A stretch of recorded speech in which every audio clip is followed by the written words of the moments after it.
the night, the city lights are dancing, slowly falling apart. The shadows causing an outbreak. I'm wishing upon a star. This time I'm feeling stronger, and I know I can do better. The shadows causing an outbreak. I'm turning the light. We're gonna light it up, oh, light it up, ooh, light it up, causing an outbreak. I'm turning the light. We're gonna light it up, oh, light it up, ooh, light it up, causing an outbreak. I'm turning the lights on.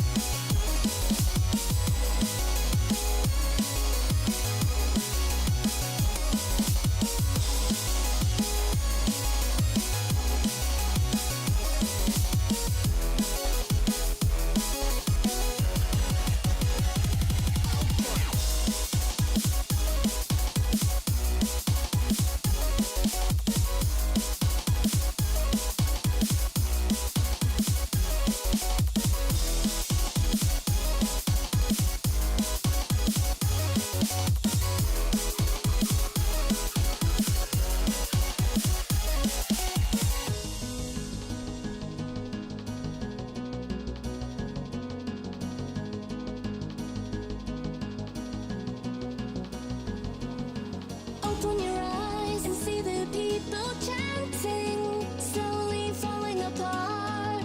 The silence causing an earthquake. I'm wishing upon a star. This time I'm feeling higher, and I know I can be taller. Shadows causing an outbreak. I'm turning the light. We're gonna light it up, oh, light it up, ooh, light it up, causing an outbreak. I'm turning the light. We're gonna light it up, oh, light it up, ooh, light it up, causing an outbreak. I'm turning the lights on.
Walking on the moon.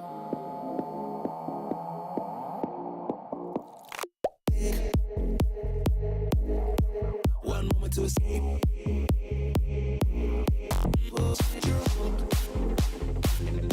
You're walking on the moon. Walking on the moon.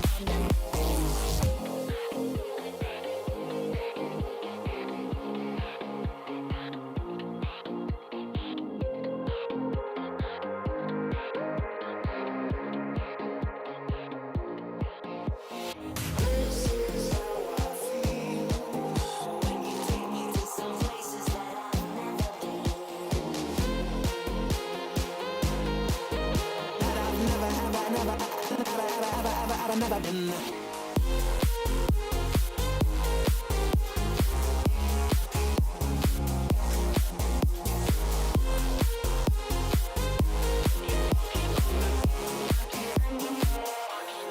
Dance again. All our trouble seems to fade away. This is how I feel when you take me to some levels that I've never been.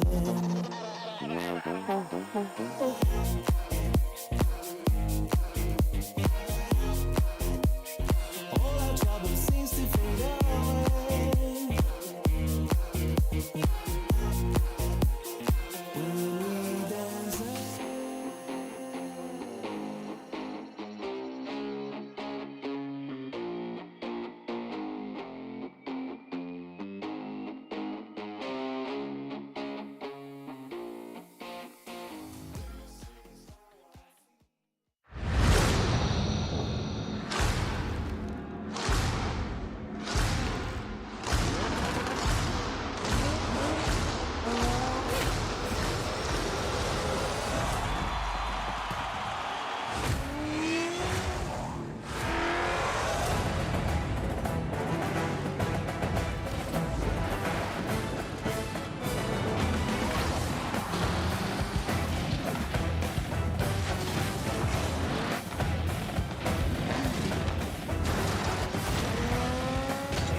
We welcome you to the Rocket League Championship Series live from Fort Worth, Texas. All teams from around the world have been competing over 9 months to get themselves towards this point, and now we just have ourselves a couple of extra squads. Welcome in. I'm Spaceman. Joining me is Achieves, and today we're going to bring you through the action here on the start of B-Stream. Achieves, welcome into the World Championship. Thank you, Spaceman. I'm glad you're here. It's been a long time since we've had an honest-to-God World Championship. It's been a few years, so finally someone gets to actually say they're an actual world champion and not just we want to land, haha. Yeah, it's been 2.5 years since the last time we were all together for crowning a former and now known champion, and we expect many teams to be competing at their very best given the fact that the season's come to a close, and with that, our teams are all warmed up. At this point, you're leaving everything on the table. There are no mistakes to be made if you want to lift that trophy. Yeah, a lot of pressure here, especially in the early days of the wild card for those teams that didn't get seeded into the initial setup of group stage, so a lot of stress, but as our good friend Stacks like to say, you got to play the games, and you never know what's going to happen, especially not now. Well, we don't know exactly what will happen on the field, but we do know how today will look. Let's get into the format because, well,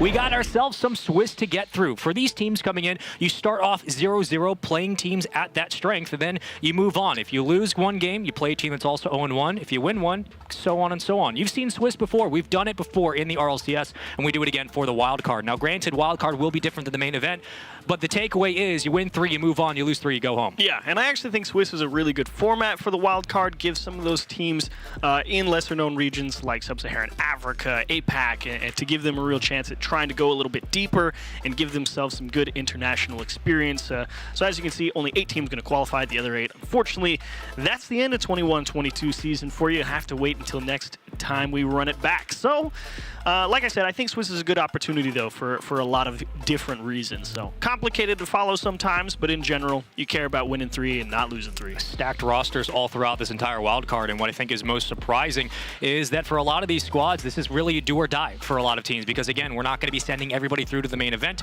It will be happening next week. For wild card specifically, we've talked about it a little bit, keeping the matches in front of you on your plate. You win 3, you move on. That's a daunting task. You think it's pretty easy, but a lot of teams do falter quickly. Yeah, especially because it's randomly drawn. You don't really know who you're going to be matching up for. It makes prep a little bit more difficult as well. And in between each round as well, it's also randomly drawn about who you're playing next. So you never really know what's going to end up. You could end up with a lot tougher of a draw than you were hoping, but that's all you can really do. I have to get out there and play the best you can. Yeah, we've heard a lot from teams saying, double elim isn't our strength. Well, you get like triple elim at this point. You get really 2, 3 chances, and if it doesn't work out, we bid you farewell. But let's get into the contenders because there are teams who got themselves here towards this point who maybe wouldn't have been otherwise. In Europe, again, Dignitas, Carmine Corps, and looking down at Semper, North America, most notably V1, SSG, and Optic. I feel like of all the regions, that is the most stacked one here in the wildcard. Very likely. You would certainly expect it to be, but the people I actually want to see the most of, I guess 2 regions. I want to see a lot more out of MENA because they've been a lot of fun to watch, but big ones that may be a little less familiar with, Sub-Saharan Africa, Orlando Pirates. They have had quite a live run down there in the Sub-Saharan Africa. For a long time, they were generally stomping face throughout pretty much every regional until this final spring split where they started to lose a little ground to their competition. So I'm really looking forward to see how Sub-Saharan Africa does. Like I said, I really like the Swiss format. Give them a lot of chances against a lot of different teams. So that's kind of what I'm looking forward to in the wild card for me. South America and Oceanic regions playing some of the better Rocket League as of late, looking at Team Secret and most notably Kansas City Pioneers. Very excited to see how they perform here in the wild card. Potentials for many upsets, folks, but we won't really know how things shake out until they do just that. But looking at all these teams outside of Orlando Pirates, did we expect North America to be as heavy with those squads in the wild card as it turns out? Because Version 1 and SSG, I know it's been just majors and regionals throughout the year, but I can't help but feel a little shocked. It had to be someone. You had to put teams down there eventually. You could say the same thing for Europe, right? It's like, oh, wow, Carmine Corp, how could they not qualify for group stage off the rip? But you have a few hiccups here and there throughout the path to get here, and you wind up having to play some extra games and work a little bit harder. But that's how it goes. It's no easy path to win a world championship, and unfortunately for them, it's just a little bit harder. I mean, if you are SSG or V1, you know the path ahead is going to be the roughest you've had all year because there's going to be nothing but best of 7s, potentially 60 best of 7s on the line. line, and that means there's also a lot of money we have to talk about because these players are playing for more than just a trophy, folks. The prize pool is absurd. $600,000 for first place, $400K for second, and we divvy it on down evenly with $100K for 5th through 8th, and if you just show up to the event, you get $20,000. Yeah, $2 million overall for the World Championship, so no chump change, and it's a lot of money to be playing for. Like you said, even just qualifying here is pretty big. For a lot of people, that's essentially winning one of the regionals, so good opportunity here for a lot of people, and congratulations to everyone who made it. You're at least getting a decent chunk of change. That is surprising. You play a couple of regionals, get a couple of cash, but if you're 9th through 12th, you basically just took home a regional's worth of prizing, and money is everything right now for these players. Again, you want to lift the trophy, but it does help to get a paycheck at the end of the day. First place, $600,000, a whole lot on the line. Almost double of what we saw during the winter and spring majors. But looking at the stats as a whole, we've had multiple discussions in the back rooms. We've been talking for weeks about which teams potentially have the best chance to make a run. This is life-changing money, not only for teams that end up getting that championship and title under their belt, but they also get a ridiculous amount of life savings, rent, utilities. Yes, like, let's be honest, this is money that could be generational wealth. It's a lot for these players. Tax-free if you're under 18 in America. It's real good stuff. But either way, a lot of money for a bunch of people potentially, and prize pool's always good. It depends on what you care about more, and yeah, the money's pretty good, though. I'd take that. Yeah, I'd take it all day, every day. But for most of these squads, again, just being here is a treat in and of itself. A lot of these teams have been competing all year, the regionals, the majors, even playing through potential tiebreakers to get towards this point. And it just means those waiting in the wing for next week who don't have to play through the wild card are going to be keeping a close eye on the competition. And thinking about how we actually got to this point, do have to take a look at the actual leaderboard graphic. It's quite a bit of something to try and break down for you, but it's not as complex as it seems, I promise. I know it says EU1, NA2. It's like, don't care about what region it says. Essentially, what this graphic boils down to is each region's performance at each of the majors that we had in Stockholm, Los Angeles, and London. The highest place you place, so for instance, it says EU1. That is based off of BDS winning Stockholm, Queso placing second in LA, and Moist winning in London. Total, their points equal 2002. So they ended up with the most points, so they happen to be EU1. It slightly plays into seeding, but not really relevant here for the wild card.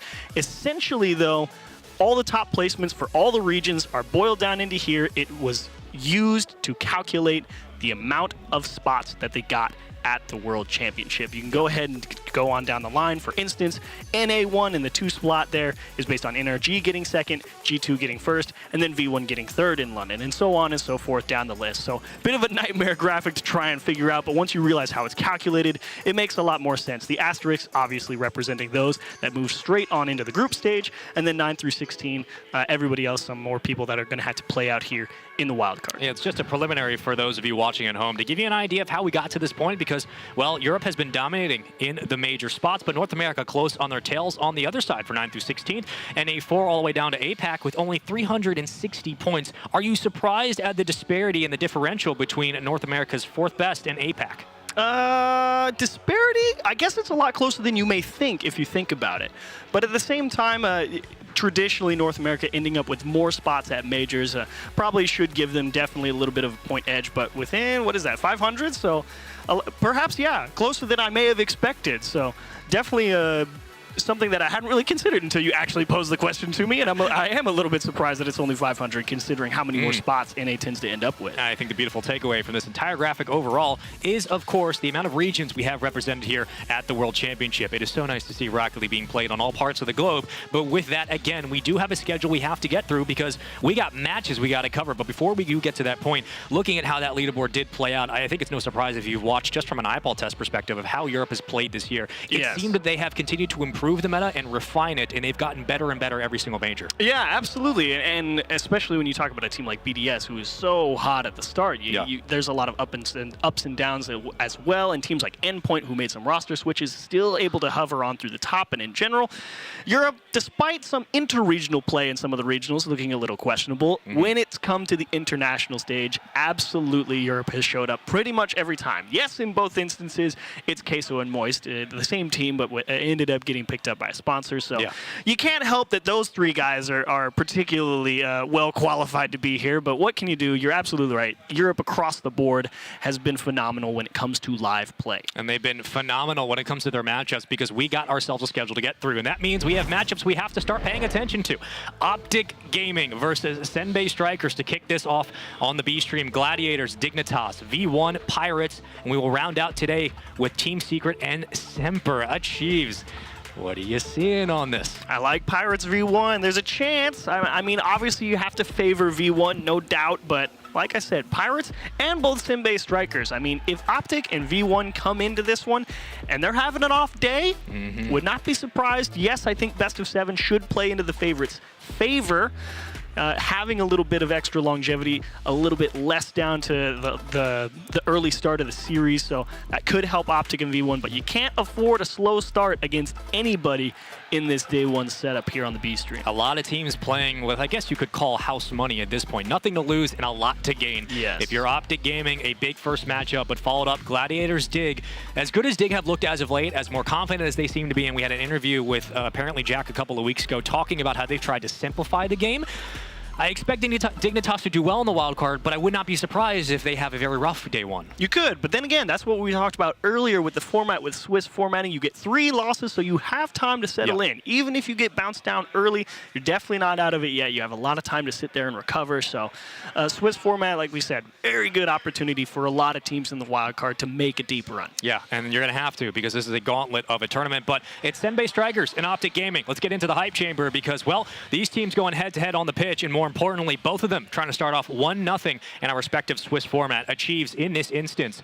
For Senbei Strikers, they have their hands full with a very physical Optic Gaming, a team that's great on defense, but for Senbei, a team that also takes a lot of shots of their own. And Senbei Strikers, for those of you at home who are unaware, they were previously Tokyo Verde. They just got a name swap. That's why they don't have a logo, but you are more familiar with them than you may think. It is, of course, the roster of Realize, Tenhao, and Sig over on Senbei Strikers. Optic, a lot of people know Illusion, Drees, and Mist. And you mentioned the defense for Optic Gaming. That, I think, is probably going to be the biggest hurdle for Senbei to get over. I don't really expect Optic to have to shove a lot here and put a lot of pressure on Senbei. I think the way to success is making sure that you play consistent and don't take any big risks, because you don't want to give anything back the other way. You'd like to make Senbei Strikers earn all the goals that they want to score, and they have to be the ones to come and beat you. And the problem with that, every time I've seen Illusion on land this year, Guy has been lighting it up all around the pitch. So I'm really excited to see Optic back in a live setting, and I think Senbei Strikers is a good opportunity to come out and set the tone for how Optic wants to play. You know, I think Optic had a much more impressive performance going into the Spring Major than many people expected, and it did seem like Illusion was kind of the head of that three-headed Hydra, where Mist and Drees filled in their roles respectively. But if you are Optic Gaming, you're going to need that excellent defense to carry you through a large portion of this wild card, because so far for the offensive side, it's been very hot and cold for them. Yeah, it's kind of been a little lukewarm here and there, but at the same time, you definitely know that they're a capable roster, especially as we mentioned, when you get onto live, Illusion's been a put-away guy who cannot miss, it seems sometimes. So a lot to gain for Optic, and a good chance to settle in here. Drees on the end, still a lot of questions when it's like, maybe you shouldn't have been dropped from G2. Obviously, you can't really say that now because, you know, G2 ended up showing out. But at the same time, Drees has still found himself on a perfectly capable roster. It's really about how Mist and Drees are playing for me. Believe it or not, a lot of people are so worried about Illusion half the time. But at a live setting at this point, I'm like, nah, he's good. We're fine. I think he's passed that test. For sure. And if you are Drees, I think it's nice to have Illusion kind of running the #1 option for the offense. Also to have Turbo Pulsar as a coach to help you settle in. On the other side of the field, though, Realize, Tenhao, and Sig. This is a dangerous squad, and they may not have it in terms of the international performance department, but they are no pushovers. We've seen them time and time again be able to steal a couple of games, if not a series, off some of the top teams. And generally, throughout the entire 21-22 season, in their region, Senbei Strikers have won a majority of the regional matches. They have lost a little bit of ground to their opponents' detonators over in APAC North, losing the previous 2 regionals in the spring split. But overall, Senbei Strikers has been near the top of the table, making the grand finals every single time. They don't get knocked out early. They play pretty solid Rocket League, and you can see the 70% win percentage. They're not a team you can take lightly. Just because they're from APAC doesn't mean you can be like, yep, we're going to absolutely crush them. They're very used to putting a lot of pressure on teams. Worst thing you can do in this tournament, let alone the start of the wild card, is to underestimate who's on the other side of the field. 5.2 saves for Optic Gaming, averaging just around that in most of their matchups, around 8.4 shots as well.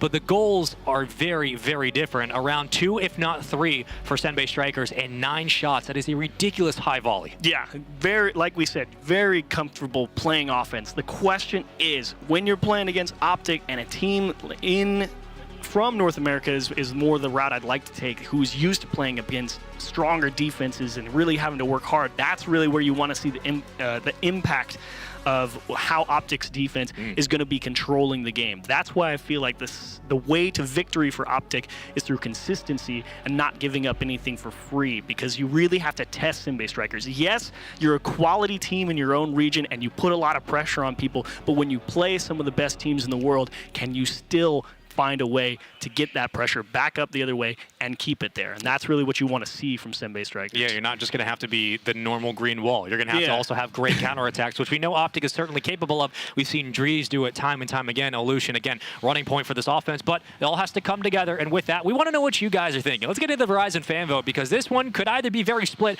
or very one-sided. I have a feeling it will be the latter. I think this is going to be pretty green wall. Yeah, you'd have to expect Optic Gaming for everybody at home. I think you can be very happy if you get around 25% if you're Senbei Strikers. You could be like, excellent. So I would like to see. I would be happy. Don't get me wrong. 20 or above, I think, is a great number for Senbei, for exactly. sure. I would love to see Senbei Strikers come out here and absolutely manhandle Optic in the first map. I'd be like, whoa, tone shift. The 14-year-old me is like, oh my, that might happen. But I have a feeling in this moment, Optic Gaming, one of the strongest fan bases in North America, if not the world, when they announced that they were getting a roster and really taking over for Envy, a massive shockwave for the scene, but let alone for the organization to be involved in Rocket League is absolutely monumental. But going head-to-head, we've talked a little bit about the fans' predictions. We talked about how we expect this series potentially to go, what the strong suits are going to be, win conditions. Now I want to get your predictions. I'm going to give you mine right away. It's Optic Gaming. I'm taking it. Yeah, I think we both have to pick Optic here. I don't think we're allowed to pick Senbei just yet. You'd like to see them have a really strong performance here against Optic and maybe feel comfortable about picking them against some other teams later down the road. But off the bat here, I think you're right. You do have to pick Optic on both sides and see what Senbei Strikers bring to the table. Yeah, it's going to have to be quite a bit. We've seen them before. We will see them again. Let's take a look at what the fans have decided. Because, well, in these instances...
Ladies and gentlemen, welcome back into the B-Stream. We apologize for the quick mix-up and sorry for Game 1. Turns out, Optic Gaming took home the victory in a 3-0 fashion. I'm Spaceman, that's Achieved, and we're here for Game 1 of our wild card here on the B-Stream. And for the fact that it started off so consistently for Optic, very easy, I think that's the best possible result. Yeah, about what I was expecting out of Optic. Very ABC, didn't have to really stretch themselves too much. Yeah. Some good pushes over from Senbei strikers over on the Optic side of the pitch. Unfortunately, struggling to really get that ball out into scoreable positions where they can really put shots on target. Optic outshot them 10-2 in Game 1.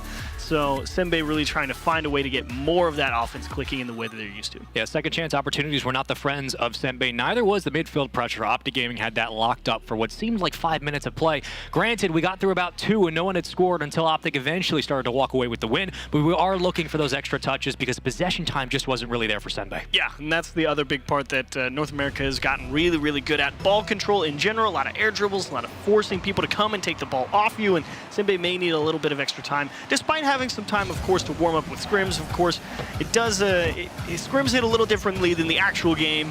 You never know what you're going to expect, and it definitely seems like Senbei coming out here swinging a little bit harder and faster, I should say, at the start of Game 2. Definitely willing to get a little bit more up there and fight for the ball. Yeah, and granted, you get an extra game in this best of 7, but I think you almost have to come out with that fire, as early on the physicality and the demos of Optic Gaming will be ringing true through the back line. Orange now completely locked down by the boys in blue. Illusion going to take it off the sideball and look for the extension, burning a lot of boost to keep up with this ball, but centered out and controlled. Missed.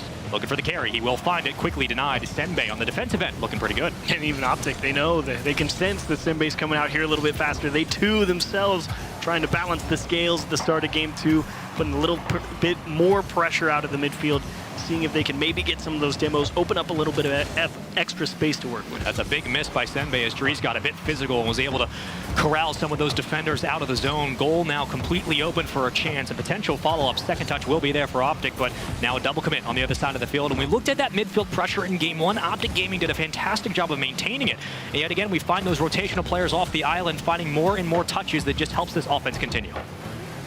Nice touch from Realize, unfortunately, but that's where you really might see the difference there. They had the time and the space to find the clear, and they went for the immediate punt, and it's that recognition that's the toughest thing to come through, but Realize towards the net, saved by Dries, and here's a good chance for Senbei to really get the offense going if they can hold possession. They caught Optic a little bit stagnant at the midfield, and that counterattack began to blossom just as quickly as it started, but with the demo here, you have to think numbers advantage will be there for Senbei. A long clear and a booming one at that, a miss off the back wall, a chance, a follow-up, still centered out, in the front of the box, off the top bar, follow-up will be good, and Sig gets Senbei their first goal. Great press from Senbei. Started off with a big clear down the pitch, trying to keep Optic honest, make sure that they can't just press as much as they want in the midfield, and they're saying, we'll just keep sending it deep back. Finally, they missed a touch to throw it into the corner, and Senbei just jumped all over it. First points in this series for Senbei. Finally coming in Aquadome, and think one of the hardest points to get really is that first goal. The redirect from Dries was almost on target. Follow-up from Mist. And Optic now threatening on the pressure, looking for those extra 50 wins that could give them a 1-1 ball game. Chance for Optic. Unfortunate backflip there from Dries. Maybe he wasn't certain he was going to actually make it or be uncontested. And Optic having to fight from finally not the seat of power. Has a chance to equalize towards the net. Great save from Sig, camped out on the backboard. It's been a couple of interesting challenges from Optic, trying to restabilize and recover mid-air. And usually what had been free real estate in Game 1, now a couple of double commits from both teams, but not a clear possession on the defensive end. Senbei trying their best to clear out. Quality shot, and it floats its way through. No one putting a hand up, and Optic have tied it. Right past the last man, diving back for the strikers here. Weak clear from Realize, coming above the ball, not really able to get anything on it. And Sig, expecting the shot to go near post, took a big dive at it and unfortunately got to put it right over the back shoulder.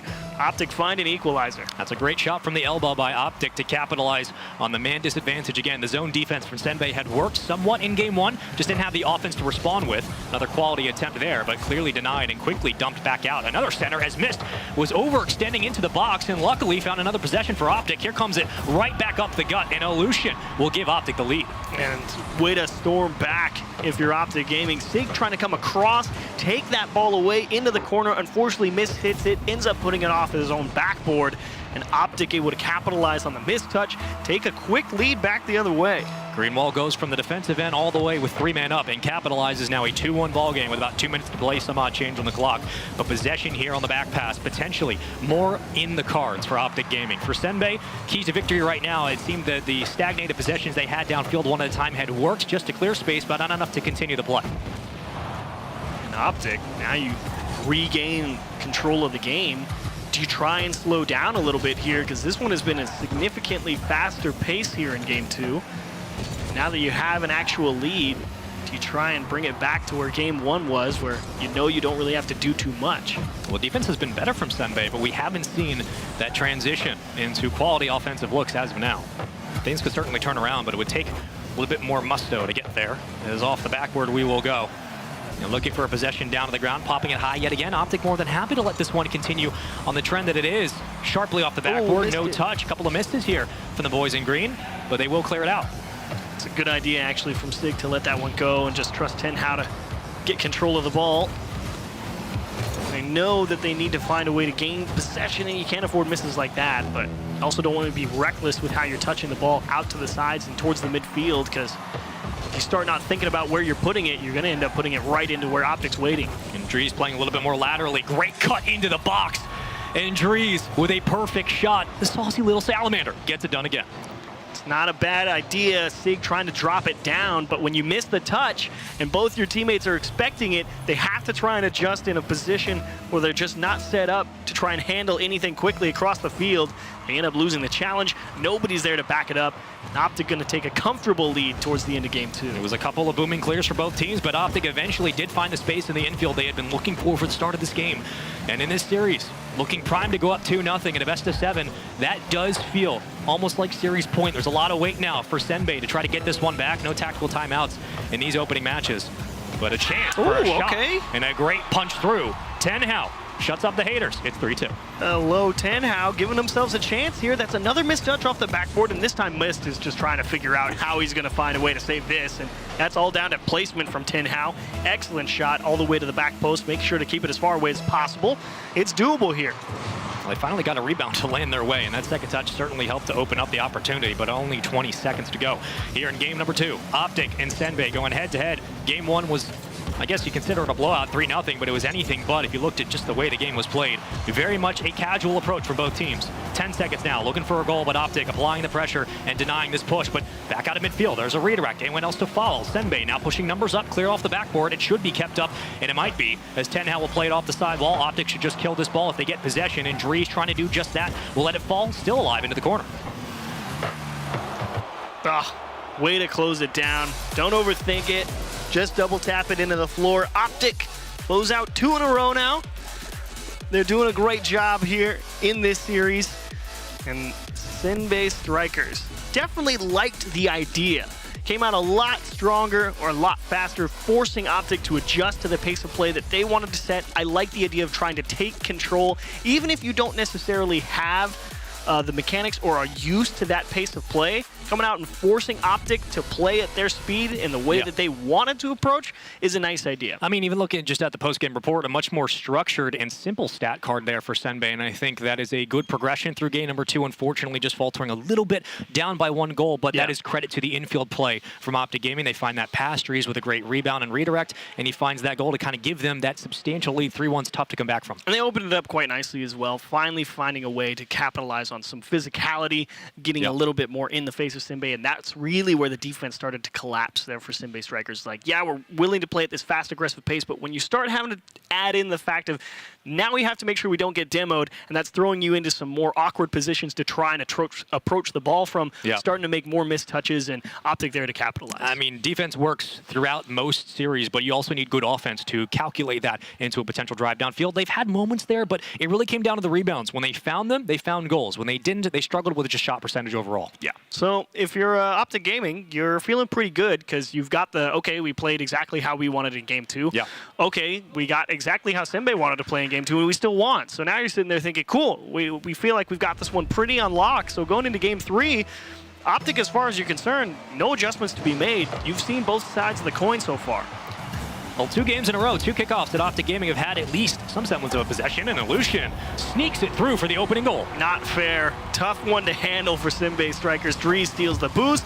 The guy is missing the challenge on the backboard, and Tenhao is like, no, it's so slow. I can't just dive across the net. I have to do this weird drive around the corner of the goal so I don't just fall into the goal like a limp fish. And there's no way he's getting back to that. Great placement. All smiles from Illusion in the picture, but I think if you are Optic, let alone Senbei, you're kind of happy that a lot of these small mistakes, these small misses are happening in the start of a series rather than, you know, it being a double elimination bracket. Swiss is a little bit more forgiving, but it also means you have to work a little bit harder to get yourself through towards the next portion of this tournament. But early on, an opening goal for Optic and a big clear by Illusion could set something else up if the boys in blue can get back to midfield.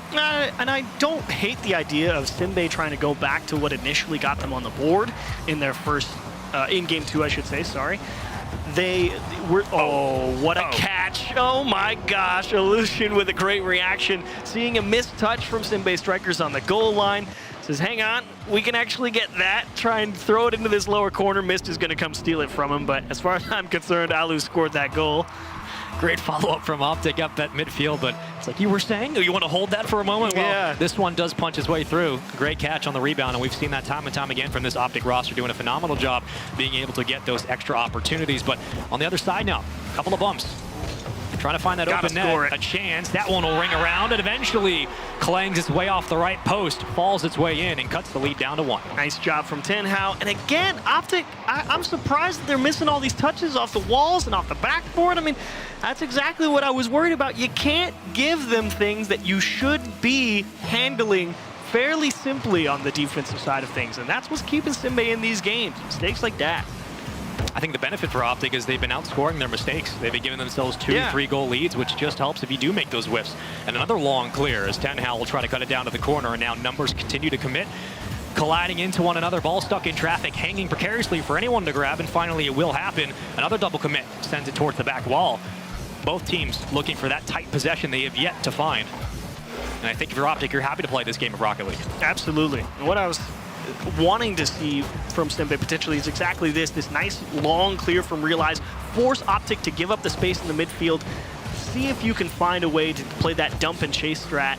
Maybe you're ahead on the boost on transition somewhere and you'll be able to find a gap, because I don't think the really ground dribble game is really where you're going to find a lot of success if you're Simbay Strikers. You got to keep Optic honest and force them to give you space. Yeah, absolutely. You got plenty of boost right now if you are Senbei, but not really enough for the follow-up attempt for Optic. So much in the tank to work with to clear this ball off the back wall. And Illusion will run point, loses the 50, but does maintain possession and gives it away to his teammate on a little dump pass that basically skirts this ball into the adjacent corner before Dries flies his way in for a possession. Off the backboard, looking for a challenge. No one else there. You do get 2 to commit, but Optic did their job just to clear the ball away. Oh, great demo and that physicality coming back. Now that forces Simbay to go on the attack with only 2 people and having to play a little more conservatively with how they try and control the ball.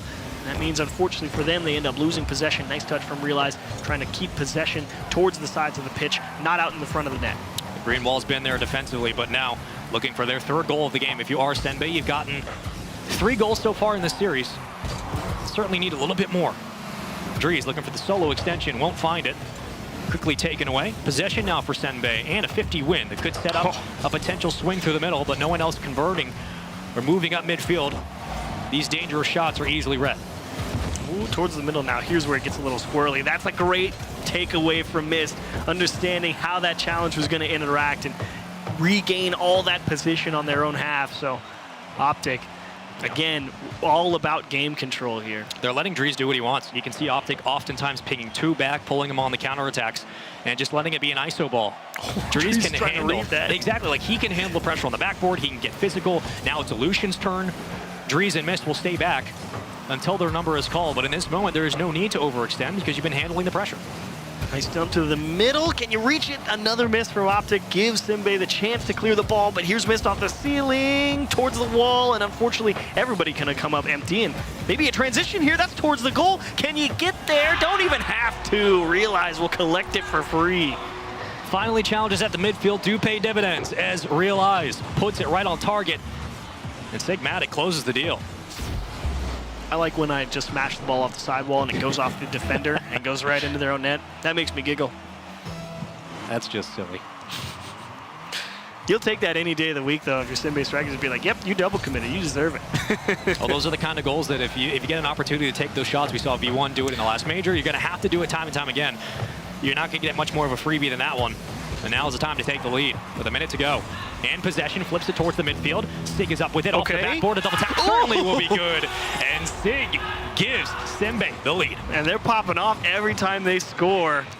Letting everyone know that they're happy with it. That's a great touch from Sig. The receive and not to go straight towards net, take it towards the backboard, hit the double tap, take it away from the defender. Great control from Sig there. Big response in game number 3 and the most pivotal part of this series from the start of our Swiss bracket. But that demo opens it up as Illusion leaves it on a platter and Dries closes the deal. Oh, you're making some good plays, but you give one back in return. You let Optic back into the game, and Illusion says, yeah, I know you can take it up towards the backboard and go for a double tap, but you can also take it up off the ceiling to beat the last man and collect a nice, easy equalizer. I mean, Sim-Bay did nothing wrong. They just got demoed, and when there's nobody in the net, probably not going to save that one. Again, another demo leading the way of Optic, but how will these things play out for the moment? Mist trying to get back into the play. Numbers advantage as of now for Sim-Bay. Back to full strength, and he escapes. He has boost. Just needs one infield pass. The skirt around slows in the front of the box. Is anybody else around for Sim-Bay? No.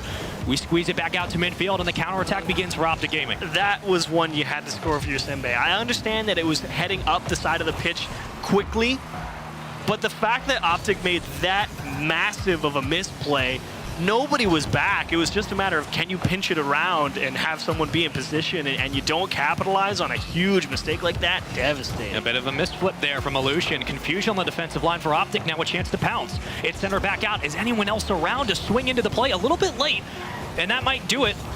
We could be seeing OT, but up to Mist, looking for the, call it a half musty, as Illusion keeps it alive. Still alive for Dries as well. Looking for the challenge. It should be killed, and it will. Great touch by 10 now. Golden goal opportunity here in game number 3. Frustrating situation if you're Sim-based strikers. Should have had the win probably 3-2, but could have had it 4-3 either way. And unfortunately for them, Optic find a way, wiggle back into position, force in overtime.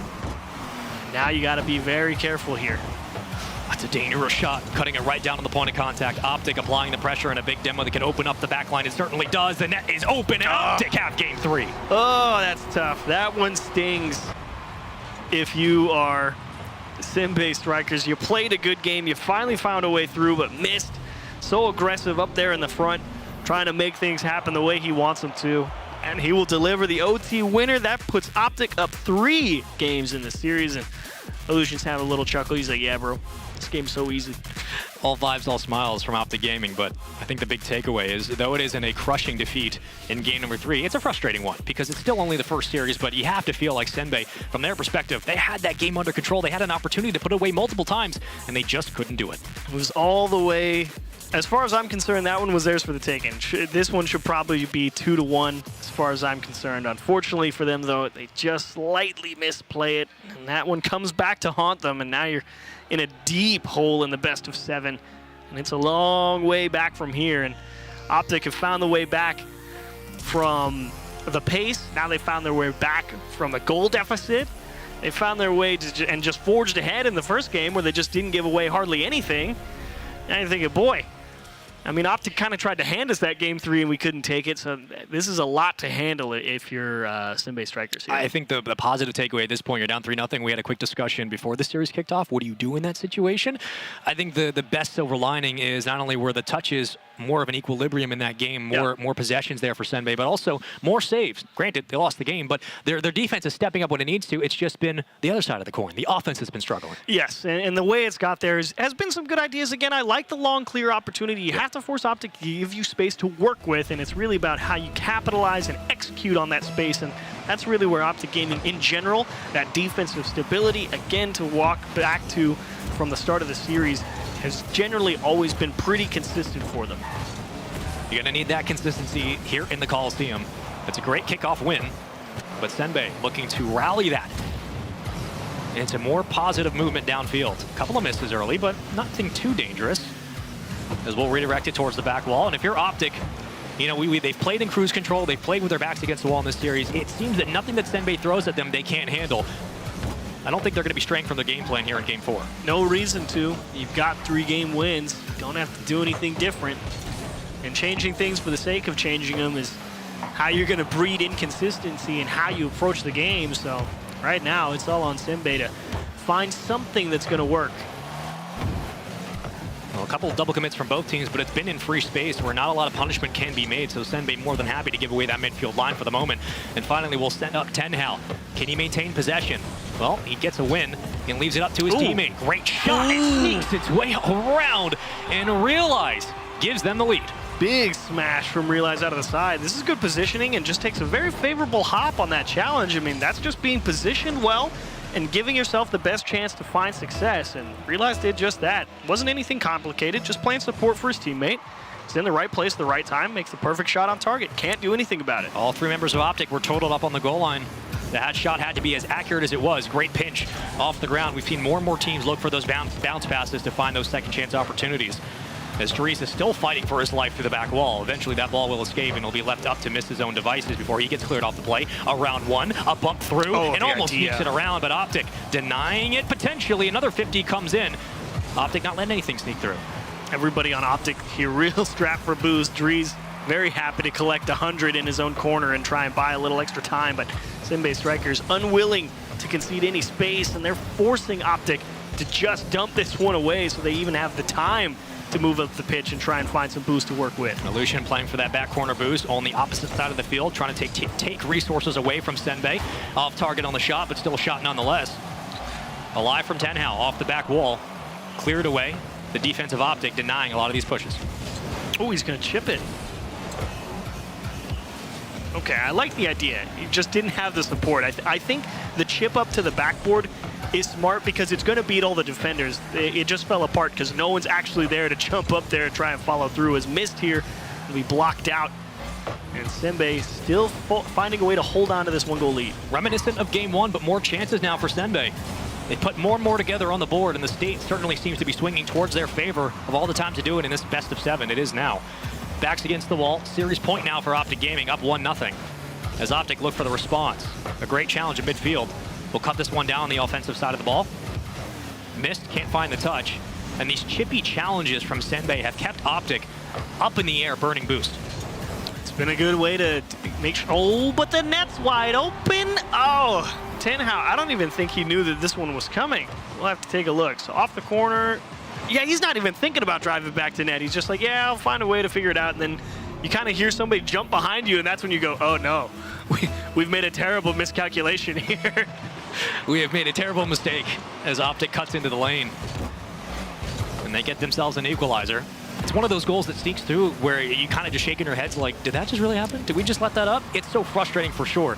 But for Optic, they took advantage of one small gap, and they're able to tie up this game. Definitely an awkward situation for Tenhao to manage. Obviously, he doesn't have any boost in that situation, so it's not like he can feel comfortable driving all the way back to net and trying to save a shot. So probably just trying to manage the situation with what he could actually do, and unfortunately that kind of made him look like he wasn't really in position at all. But what are you going to do? Sometimes you get caught out, and again, that lets Optic back into the game.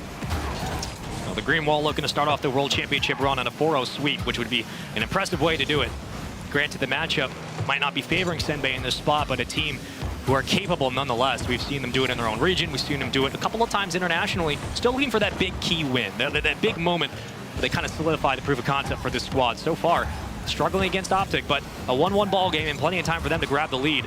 Potential swing to the corner, but possession to get yet again cut down.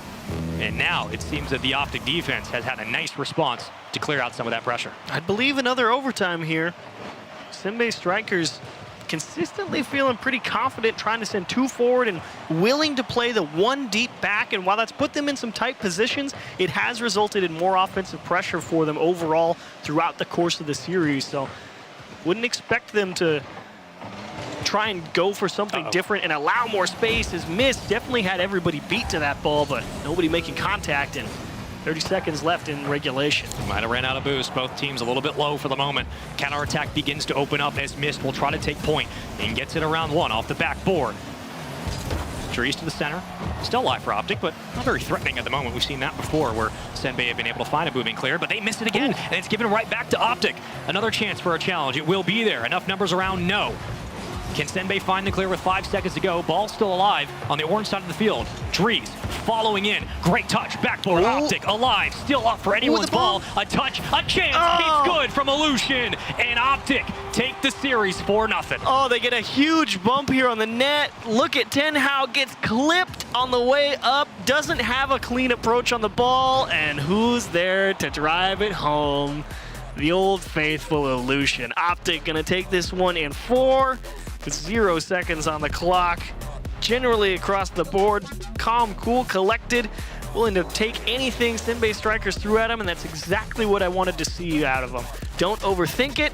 Take what they give you, you'll probably come out on top. A lot of games in this series that felt like Sinbei had an opportunity to kind of put it away, to at least get themselves a firm grasp on where this series was going, but just came up short time and time again. And it's that next level, that next hurdle that this team needs to get over in international competition. Yeah, had a lot of good opportunities to take games here, but just couldn't close it out for one reason or the other. Maybe they just get caught out defensively or can't figure out how they want to approach it, and they don't have the offensive support when they get themselves to secure leads. And it's just a few small tweaks to be made here and there, but overall, pretty respectable showing from Sinbei. And I think it was just a clean overall performance from Optic, right? They didn't have to work overtime like we talked about in this series, but also they didn't get tested too much. Now, granted, that could be a positive or a negative depending on how they eventually play later on, but it didn't seem that there was any big falters in the gameplay other than a couple of misses defensively. Yeah, in general, I liked the idea, and I liked the adjustment as well from Sinbei, as well as Optic. You know, they were willing to be like, okay, Sinbei's coming out here really hot in game 2. We're going to stick right with him and actually increase that amount of pressure and get more physical as that series goes on. And a little bit of chaos is really, I think, what Optic was willing to thrive in, with the ability to get out in front of the ball or next to the ball and put pressure on other players and take Sinbei out of position and force them to make some tougher plays defensively. And in the positives of a loss, which certainly there are, especially the fact that it's Swiss, there's a lot of opportunities for Sinbei to get back into things. I think looking at the shot percentage certainly went up as the series did go on, but also just looking at their ability to get back to midfield was huge as the series continued. That's something they need to continue to work on going forward in Swiss. Yes, defensive stability, obviously always the big thing when it comes to playing the best offenses in the world. Maybe Optic not quite in that top 5 per se, but definitely a threat, no doubt. So lots of things to look at here and take some time and digest, but overall, you can be pretty confident. Even if 0-4 looks bad, it's like, okay, we didn't go out there and just get absolutely slapped. Yeah, I mean, that's essentially everything you wanted if you're an Optic Gaming fan. But at the end of the day, it is a 4 sweep regardless. For them, a hot start for the Green Wall on the other side. Going to have to regroup and figure it out in the rest of Swiss. But for us, we're going to take a quick commercial break. When we come back, Game 2 on the B stream. We'll see you guys in a second. We have to tell everyone that we just switched to Verizon's new Welcome Unlimited plan for just $30. I've already told everyone. Wait, did you say Verizon for just $30? It's their best unlimited price ever. $30? That's awesome. Yeah, and it's from the most reliable 5G network in America. For $30 a line, I'm switching now. Yeah, it's easy. And you get $960 when you switch the whole family. Wow, I gotta let my buddies know. We're already here. The network you want, the price you love, only from Verizon. This might not be your car, and this might not be your engine. Maybe this isn't your morning routine, and maybe these aren't your coworkers. Perhaps these aren't your standard driving conditions. Far from it. But this is your oil, which means you're one of us, doesn't it? For serious engines, on and off the track, upgrade to Mobil 1. The Bronco Raptor was built to climb pretty much anything. Dunes, rocks, even ranks. The Bronco Raptor, Rocket League Edition.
position every time he gets some control of the ball. But Lost is the same, doesn't have the boost on that occasion, unfortunately. Bit of a double commit, but it might work out for them.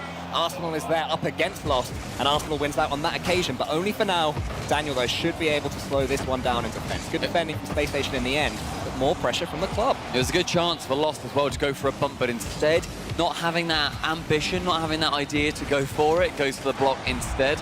A lot of the physical play can benefit a team, and Space Station are a team that know that incredibly well, so are going to be delivering and dodging demos. The first game that you would expect is much more important for the club than Space Station. They are the underdogs here. Their region, despite Furia excelling so much in recent times, and Secret taking down BDS. And Secret taking down BDS as well, are still considered below North America, you know, so if the club can take this opening game, it will just potentially open the door for the rest of this series, especially the way they've won it. Both teams taking the lead, both teams losing it straight away. Good play all around. Retzel's there with the air dribble. Oh! And how's that one gone in? Oh, that is nasty. Retzel shouting towards the crowd and towards the club. Let's go. Onto that top corner. Oh. What a wonderful touchdown. Astromic has been there for the block time and time again, but unable to read it on that final chance. Great overtime win there for Space Station Gaming, and Retzel's at the death, coming alive. They look like they're enjoying themselves as well, as you mentioned. Retzel's playing up to the crowd that is hugely in favor of Space Station. The mentality on Space Station is something that I posted about on Twitter a couple of times, something that if you watch their comms videos, it always comes down to Retzel. He is a phenomenal in-game leader. He is the best team captain as far as I am concerned, despite not winning a major, which is an amazing place to be. They are wonderful with the way that they speak to each other. Retzel takes control of every situation, and it helps inspire, especially with a young player like Daniel, where it could go wrong, or Arsenal, where he thinks, do I get loud? Do I stay a little bit quieter? And figuring that out as a team is something that is absolutely vital. Underrated mechanically as well is Retzel's, in my opinion. He's a player that is capable of surprising his opponents. I think that air dribble, they didn't expect him for a million years to be able to force that one around. Yeah. Space Station Gaming, yeah, an important game number one, because that was not easy, and I think that's good for Space Station to be challenged by the club and still be able to win it out. Yeah, for sure. I mean, the fact that the club brought it into that overtime, the fact that they are being threatening in every situation, and they got, I believe, the opening goal as well, is a great position to be in. However, it's a best of 7. Theoretically, the best team should win, but we just don't know in these situations. But we saw from Bravado Gaming earlier on against Renegades, Bravado got better and better as the series went on. They had the advantage, the ability to take what they'd learned from those opening games, finally getting their first goal in Game 4. So if the club can improve, Space Station Gaming, mark my words, are going to have to step up too. Great pass along from Retzel's here on Aquadome. Space Station, great start into this game, literally in 15 seconds, but their heat map glowing on the opposite side of the pitch. I want to see if it's going to be as close in this game as we saw previously, because it comes down to the club pressuring as much as they can. They can't change their game style, and a couple of the demos coming out. Retzel's getting 2, both on Astromic and then KV1. Doesn't actually go that far down the pitch, but if that starts to open up, then Retzel's going to continue to be that demolition derby destructoid that he likes to be. You wonder if it'll be similar to the first game. I'll tell you what, I wouldn't mind 7 more goals and an overtime. That'd be lovely, as Daniel, it's a tiny little fake in front of his own goal, showing the boy's confidence. He just loves being on the stage in front of his fans. The challenge there between Arsenal and KV1. Astromic is coming in, good speed from him, but Retzel's, again, in the perfect position. Positionally, been fantastic for Space Station Gaming so far. And this is what Daniel can do. He can just change the angle, change the speed of approach to let Retzel's in. It was a nice attack from Space Station Gaming that, on that occasion, didn't quite happen for him in the end, but they're looking really good in Game 2. Opportunity to go down the pitch from the club. Astromic going for that light pass and then the bump on the backboard, something that we're seeing come into the meta a little bit more frequently with Daniel. Chance for a shot, but it does pinch into the opposite corner. Astromic to send it long. Arsenal to collect. Does so, pinches it central. Chance for Lost to fake out. He does, but Retzel's had that little bit more distance and can make his car nice and wide, can block it away, but Lost into the sky. Space Station Gaming are definitely defending more on the front foot this game. I think in the first one they were happy to counter-attack and give away some pressure. Now they're charging forward as quick as they can, but if the club can slow them down like that, put some fakes in the air. I love an aerial fake. It really just excites me. I love an aerial fake. They're so fun to watch because we're watching, you know, one camera, and then we see the player start to boost away from it, and you're like, oh, here we go. Here we go. This could be kinky. Yeah. Hopefully we do get to see a little bit more of that. Space Station chucking in a few of their own as well. Good chance for it to be dropped down. Did Retzel's get the flip. I don't think he did. Sure. That would have been fun, but Arsenal trying to go into the corner, bounces high. KV1 again with an error. KV1 a couple of times has stayed grounded or hasn't quite gone up as quick as he should do, and it's led to scary moments. Massive save though from Lost. That was such a good read. Horrible angle to make a save from, but able to do it to keep the club in this game for now. Just slows it down to the side. Lost is already up. He wants to get involved, but he waits. Again, great play from Lost, and in the end does get his block. Astromec though was surprised by it. That one almost sneaks in. Just about got away from the club, but Space Station Gaming still continuing to put this pressure on, and that demo will help. Yeah, and it absolutely pays off as Daniel can slow play it, and Rettles diving through the opposition gets one demo to begin with on KV1. Lost gets faked out a little bit, and then Rettles getting the bumps on the way. 1-0 Space Station, 3 minutes gone. That was the most Space Station Gaming-iest goal I think I've ever seen. There was a bump and a demo as Daniel twirled in the air, and eventually the goal was made pretty simply for him by the work rate of his teammates. Just a brilliant squad, a brilliant roster of Space Station Gaming, and they're stepping up at the right time. You know, they are really finding some form right now. It's Arsenal there with the, I think it was a musty flick, maybe more of a backflip right there. And it's a great time to find that form too. Space Station coming into this tournament. Oh, a couple of errors. We don't want to be seeing that from you, the club. We want to be seeing the best form that you can possibly be on. But look at the pressure continuing for Space Station. The pressure for them though, building off the pitch as well. People saying that they're not the favourite to win this competition, but to get those top 4 spots, yeah, for sure. I've got them in my top 8, absolutely. Oh, wow. Good effort there from Daniel, just a snapshot. They're going to have to come against Space Station. Will they be able to double their lead and give themselves a bit of daylight? The first time in this series, the team will have been a couple of goals ahead. It could be Rettles right now, again forcing the angle. Daniel's coming in, but not quite able to score. He's keeping it on Space Station gaining pressure. Astromec is up now. It's a flip reset, but this is not quite working for the club this time. Rettles has a shot, which finds its way in off the post. A cheeky ricochet on the right-hand side. It's Astromec just a weak touch. Arsenal was there to just poach the ball away. And KV1 staying grounded, that time not his fault whatsoever. That shot sometimes might go out towards the middle, sometimes might go in. You have to just try and bank on what you believe is going to happen. But Rettles, brilliant shot from him, securing a 2-goal lead for SSG. The club's starting to look a little bit rushed, you know, places where they will be taking a touch in game number 1. Instead of just booming it back towards the Space Station Gaming goal. And Space Station Gaming have done such an effective job of boost starving, of getting in the way when they do have their chances, just being a really effective unit against the club. I think in game 3 we're going to have to see a slight change in approach from the club because Space Station are looking well on top of them here.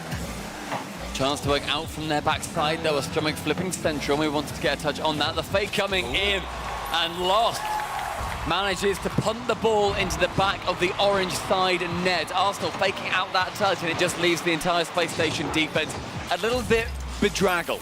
There was also a lovely fake there from KV1. It was to allow the ball to roll to Lost. And just when I'm saying they need a change of approach, the club get themselves a goal, and suddenly what was looking so comfortable for Space Station could be really nervy. But can the club get themselves on the ball and put some pressure back on SSG? 15 seconds remaining. Space Station holding on to that 1-goal lead that they earned earlier on in the game. The pass central from Lost, a really good pass from him, in fact. But just nobody from the club wanting to take on the responsibility of going for the shot. Rettles has to burn this time away. It goes long, goes back down towards Rettles. Arsenal's going to dribble that back into his own half, to the ground, and Space Station Gaming taking that 2-game lead. The crowd also enjoying the fact that that is happening. They were cheering a lot for Space Station. In North America, you normally get a lot of the North American teams having very, very noisy crowds, and as people slowly find their way in, I think they're figuring out what the vibe is here. Yeah, I mean, we've got a lot of days of Rocket League coming up. I hope that people watching this are excited right now. This is only the beginning of these World Championships. Absolutely massive. $600,000 for the winning team. That's just an astronomical amount of money. It's gigantic, okay? And this is only the beginning of it. And Space Station Gaming are finding that you have to start well, especially in the Swiss, especially in best of 7 Swiss, because we've heard from coaches and from players that people like you and me, Stumpy, who have not been pro, we don't necessarily appreciate how exhausting mate. the I've Swiss won a can couple be. of competitions. Okay, you have won some rivals. Well done you, mate. Yeah, but like, Swiss is a different beast, right? Yeah. If you start well, you get through in 3 games, or 3 series, should I say, suddenly you look back and you think that was easy. But when you go to that Series 5, exhaustion comes into it. Yeah. So the way Space Station Gaming have started is perfect, exactly what they need. And they'll be looking at the Swiss thinking, we deserve to top that. We deserve to be going 3-0, along with, you know, your version 1s. You see your Dignitases as well, thinking, oh, look, we want to be going 3-0 here, and this is going to be the start of it. The club surely having those same thoughts, but maybe a bit of, yeah, they did, yeah, they're confident, they want to be going. Rettel's saying, though, that Space Station are the most prepared and confident team in this entire competition, not just in the Swiss. No, he's not just going to lower himself to talking just about the Swiss. He's saying out of any team here, including Moist, they are the most prepared. It's something that I love to hear. The preparation going into the biggest competition. Yeah, yes, please. Well, so far, the in-series game tweets have been really effective as Daniel gets a beautiful double reset. More of that, please. That's exactly what we want to see, and that's how you break through a team at the club. Rettel's putting pressure back on. KV1 is just about squeezing in. Rettles went for the dunk. It wasn't quite to be, but just on Aquadome, it's Space Station Gaming starting these games so well, putting the club so firmly on the back foot, it's like they're going to fall over. Space Station know one word, and that word is aggression. They're just going to dive at the ball in every opportunity, beating out players as well. Daniel for the double isn't able to get it, but the speed from him, a couple of car lengths between him and the challenging player from the club. Sent long, though, and Daniel has to defend. He can do that just as well. Backboard is nearly found as KV1's going to defend it heroically. It's really important for a little while that the club keep up their communication in this high-pressure situation. When you're looking to your teammates to your left and right for the first time, you have to keep talking to them because they will be well aware they're going to come up for a period of defending right now. But Rocket League can change in a heartbeat, you know. One goal can completely change that for them, and suddenly they're in the attack. I just don't want to see them rushing things and overcommit. Good chance for the double from Astromec, but instead, falling to Arsenal to save. It was a great save as well, but Lost is able to get another one. A few goals on the trot for Lost as well. Astromec can't get that touch, but again, the aerial fakes coming in, and Arsenal with the in and out save gets it wonderfully, but Lost is there to capitalise. I'm happy that Lost was there because that just meant that we could see that beautiful Arsenal save from in and out the goal. I always love an in and out save. I'm a sucker for them. But that's what the club needed. You know, they've got themselves in the lead. Can they consolidate? Can they keep hold of it? In game number 1, they got 3 goals, but it was either equalised or each time they scored, they conceded straight away again. Space Station Gaming have done okay from this kickoff, but that touch from Daniel will lose possession from them. Everyone leaves it for Arsenal. And we've also seen some fakes coming out from the club. They've been pretty effective at, you know, going for the ball and genuinely purposely missing it. Space Station Gaming have been pretty delicate against that a few times. Lovely touches in the midfield. Can't quite sneak it away from the Space Station defense this time. Daniel to the backboard, but the angle absolutely impossible to score from. Instead, fancy the pass. Dan again rotating the midfield very, very effectively, wanting to be aggressive. Does not want to have incredible South American players bearing down on him. If he can cut it out early, that is going to be his MO. We're seeing a lot more from Lost at the moment as well. He's starting to get some more touches as that shot comes in from Daniel, and it was Lost from the goal line. He just had to get that one away. Oh, but he turned away, or did he get bumped from that? Astromec could put that one into his path, but Lost wasn't quite there. Astromec can do some cleanup, though. Keep the attack going, at least for now, until Arsenal comes in, gets rid of that ball. But in general play, the club has so much more in this one. It's become even. When Space Station Gaming were all over them, and important saves like that getting the club back in it. And it's not just that, you know, you've got individual players showing off fantastically. Lost so far on 100% goal participation in the first 3 games. He's had 3 goals, 2 assists. He's been vital to the success of the club. And so far, unable to win a game, but it has been very close. Space Station, they're going to want that trend to continue. Daniel's over the top. Astromec should be able to get the read. Can't quite do it. That one's hitting the post. KV1. He almost lets it just roll over his head. Rushes it, and SSG carry on. Arsenal, though, he turned away quite rightly, thinking that KV1's going to get the touch. We've seen a few defensive errors from KV1, staying grounded, missing the ball. Just maybe the nerves kicking in, because this is a huge event for them and yet to come to any major so far.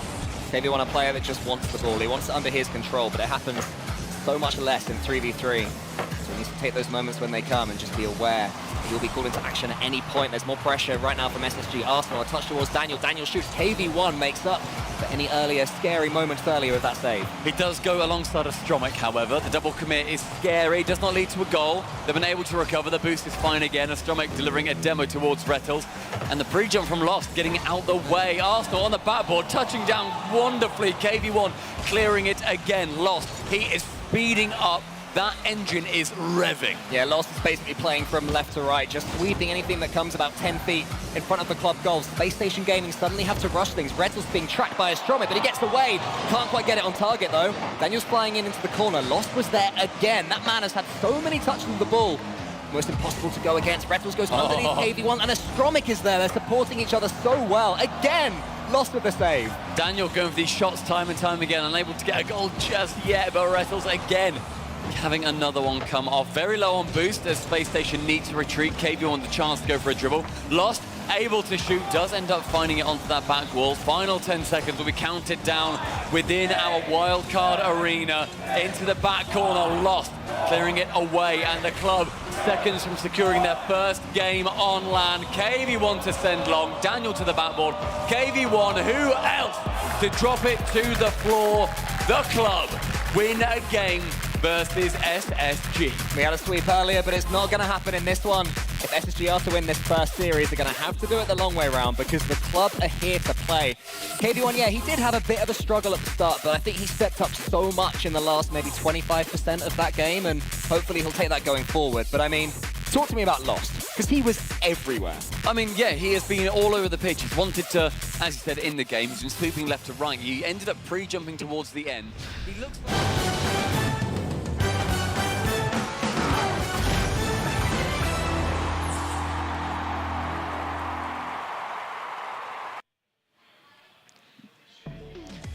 Welcome back from the break, folks. We hope you enjoyed game number one. It was Optic Gaming with a 4-0 sweep, and now it is time for our second series of the day here on the B Stream. Gaming Gladiators, Dignitas, I'm Spaceman. That is Achieves, and this is a continuation of the wildcard for day one of the Rocket League World Championship. So far, been pretty predictable as to start, but we're going to keep on keeping on and get into Dignitas in just a moment. Yes, game one went about as well as anyone could have expected if they were an Optic Gaming fan, and perhaps a little bit of optimism for those who were supporting the Sim by Strikers. So, game two, Dignitas against APAC South, #1 seed, the Gladiators, and a lot of things going for Dignitas, maybe some few questions that need to be answered, and I wouldn't be too surprised if it kind of played out similarly to Optic Simbe with a lot of consistency and general pressure from Dignitas, and seeing if the Gladiators can find a way through there. You know, it's interesting for Dig. It feels like, at least from the fan perspective, every single series they've played since maybe the Winter Major has been their most important, right? Because they obviously didn't get to the Winter, but in this instance, it feels that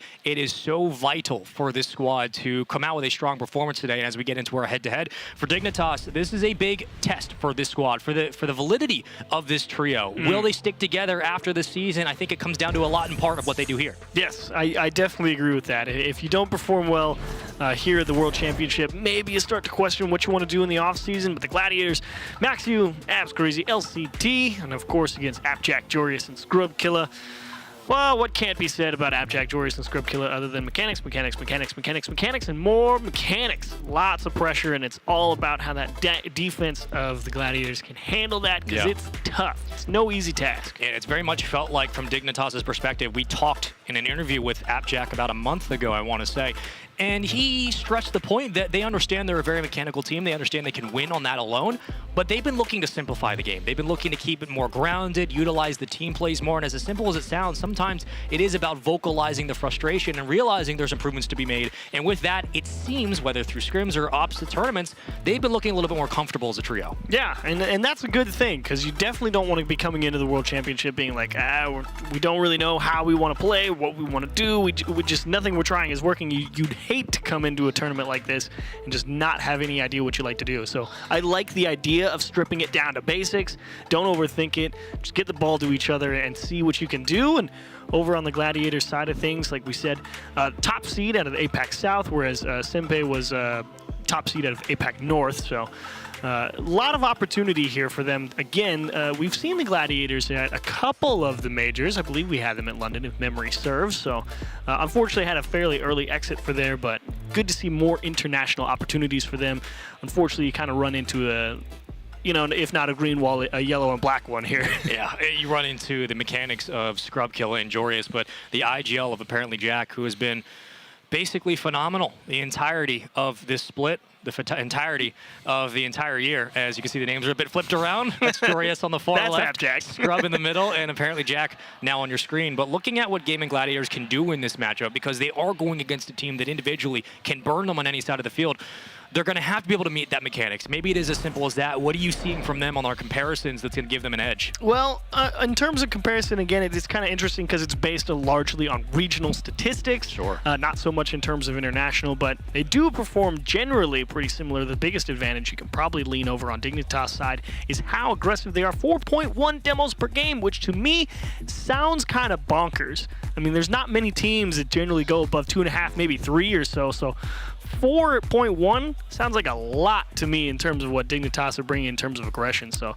I'd be a little bit worried over on the Gladiator side. But like you said, maybe if Dignitas are trying to scale down a little bit, not try and get overcomplicated and over-aggressive, maybe that demo line comes back in a little more in order, and Gladiators have a little bit of more room to work with. Still a minimum of 4 games to play, 7 potentially to get through. And when we talked to apparently Jack, we had discussed the feelings of maybe some resentment built up as they watched the London Major. He was there in person talking about it felt terrible to be sitting out and watching, and you could tell that when they were as a group, he really made it a point to kind of hit on how important it was for them to get back to basics and to be practicing again. And this is a team that has not played in a LAN environment in months. They have had time off, and now is an opportunity to take those feelings from the spring major and channel it into a potentially positive result. Yeah, definitely a lot of opportunity, and like you said, I think scaling it down is a good opportunity. But while we continue this discussion, let's go ahead and get what you guys think at home is going to happen with the Verizon fan vote. Hashtag GG for Game of Gladiators, or hashtag Dave for everyone's favorite content creator over on Dignitas, AppJack. Unfortunately, Jorius and Scrub Killer, you've lost the crown. AppJack is definitely out in front there. Yeah.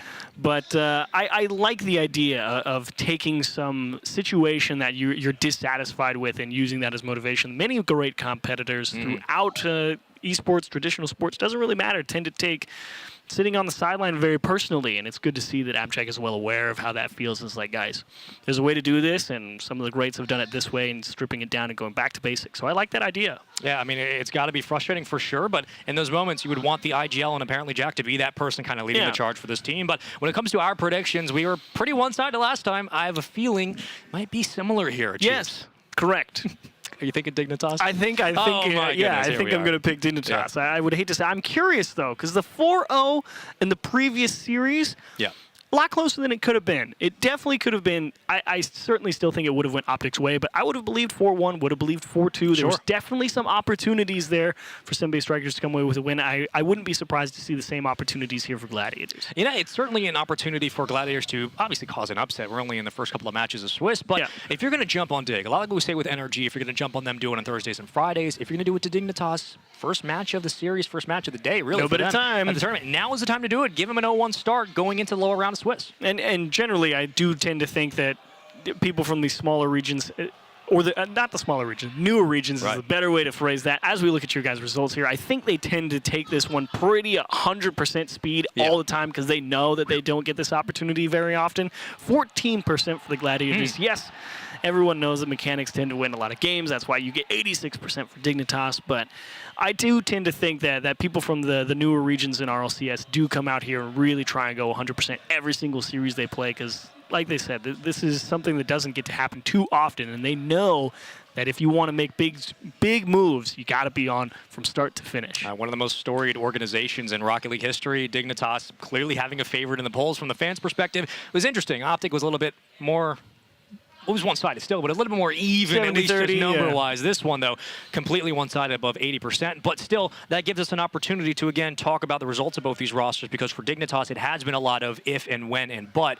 On the other side, for Gaiman, again, playing with a bit of house money here and a chance to play spoiler. Yeah, and I always like that opportunity, because there's been a lot of discussion throughout the previous, or the course of this season is the better way to phrase that, about how much pressure it is being the favorite all of the time and how hard it is to stay out on top. And there was a point during this season where Dignitas was, they're the best team in Europe, no questions asked. And they had a quick collapse from there, and they've had to find a way all the way back. And it's no easy task consistently being expected to win 100% of the time. So I definitely like the position of being like, no one expects you to win, because then no one really thinks anything of it, even if you lose. But if you win, everyone's like, oh, now we've got something to look at. Right. I mean, it's fun to theorize for days on end, and I will ask you the same question we kind of talked to each other about. The scariest player to get going in this series, let alone maybe this tournament, I have to feel like if Scrubkilla has a good day, let alone a good run this weekend, this Dignitas team gets very scary, because we know what we're going to get out of Jorius, we know what we're going to get out of apparently Jack. Scrubkilla is still kind of that X factor and how he could change the tide of a series. Absolutely. There was a point in time where Scrub probably could maybe still make a case for being one of the best players in the world, no questions asked. And Certainly he's taken a bit of a step down from recent years, but still a formidable opponent, and I think you're right. If he's playing well, Dignitas is in good shape. You'll be looking for those midfield challenges and a lot of isolated plays for Dignitas, but the infield passing has been phenomenal as of late, and so has the redirect game from apparently Jack to kick this one off. Nice play from Dignitas in general. Scrub just trying to make sure that he can beat Gladiators to the ball, and Appjack, that's a beautiful lift out and towards the middle. Didn't really care if it went in, probably was going to have somebody out there. Thankfully gets it in between the goalposts. Dignitas opening it up nicely. A lot of good speed to the ball.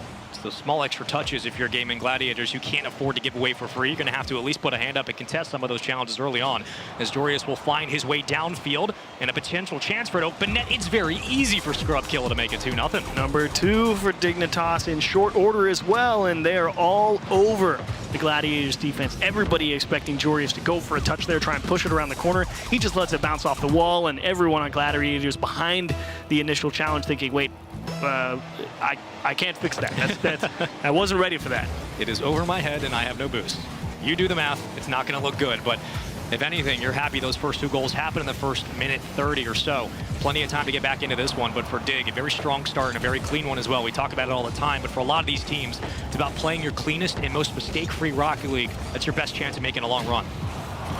We'll see if Gladiators find a way back into game 1. 2-0 down early, never an enviable position, but it is a lot of time. And what you're really looking for is possession. You'd like to stop seeing Dignitas take control of the ball in the midfield and drive it all the way up the pitch. And unfortunately, I think with how much mechanical ability that Dignitas has back on that other side, they're going to send one deep back, and they know that whoever's deep back, even if Gladiators take this long, booming, clear approach and try and play dump and chase, they know that the third person back is going to have the mechanics to trap the ball, take it back on an air dribble. So you can't really rely on the big clear game for Gladiators to get them space to operate. Well, both teams trying to vie for a spot back in midfield, but you're at least seeing Scrub Killer get those back corner boosts, more resources here for Dignitas, and potential chances for a follow-up attempt to continue that offense. On the opposite side, Gladiators struggling with the midfield pressure. So far, that line completely cut down as Dignitas are looking for more and more chances for an open shot. And now a chance. Counterattack begins. Off the back wall, Scrub Killer will take it away again. A challenge, but quickly denied. And Scrub, plenty of boost to get it down to midfield. Possession, possession, possession. Try as they might. Gladiators struggling to hold on to the ball. It's a nice win. And that's exactly the control. Jorius, the timing up the ramp there against the wall, and the demo as well to open up space in the midfield for apparently Jack to keep possession. It is hard for Gladiators to find a way through at the moment. And he's not only keeping it, but just maneuvering out of one defender's way after another, still filling into the lane. A spot-up shooter in Jorius who can use his mechanics to create space towards the backboard is dangerous enough, but not a lot of midfield pressure as of now. Possession time's been all of theirs for Dignitas. Still a lot of time in their own back line. How's the counterattack begin to swing? You're going to lead it up to apparently Jack to lead the charge. Scrub Killer and Jorius working in tandem on opposite sides of the field, and Jorius will now take his chance and possession with it, burning a bit of boost to keep this one alive. And around the bend we go through the corner. Dignitas pressing for that third goal.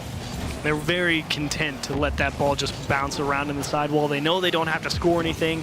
It's really just clock management here from Dignitas. No need to press and just try and hang on to the ball as much as you can. But if you lose it, you lose it. You know you don't really have to stretch here. It's a very, very relaxed and laid back attempt at closing out a game. Nice opportunity for Gladiators there, and quality save from Dignitas to keep the lead comfortably in front. I'm glad you brought that up because it very much feels like after those following 2 goals, it's been a very relaxed pace from Dig. They haven't been overcommitting themselves to the corners, haven't been trying to establish those infield passes. It's been just about keeping possession when they can, and with that, they will find themselves the 3rd goal with a minute 8 to play. Game is easy when you make some nice challenges. Appjack keeping the ball close, and LCT trying to get an aggressive challenge to try and find a 2-on-1 or a 2-on-2 back onto the opposition side, but straight off the ceiling with the demo there. The only one around is Jorius. And 3 goals with a minute and 8. I think game 1's chalked. Simple, easy Rocket League for a lot of our teams starting off today. And for Dignitas, if you're a fan of this roster, you're pretty happy with the results so far in game 1. But could this be a goal? A chance? Oh, yes, absolutely. Really nice job here for Max Yu. Doesn't overthink it. Out towards the ceiling, Appjack. I think he was so focused on Commutator who's coming over, and he just ended up sailing right past the ball, and that's great patience from Max Yu on that shot. Not to try and rush it, to really just take what the defense gives him, sees the open side, goes all the way to the left behind the defender, and get themselves 1 here.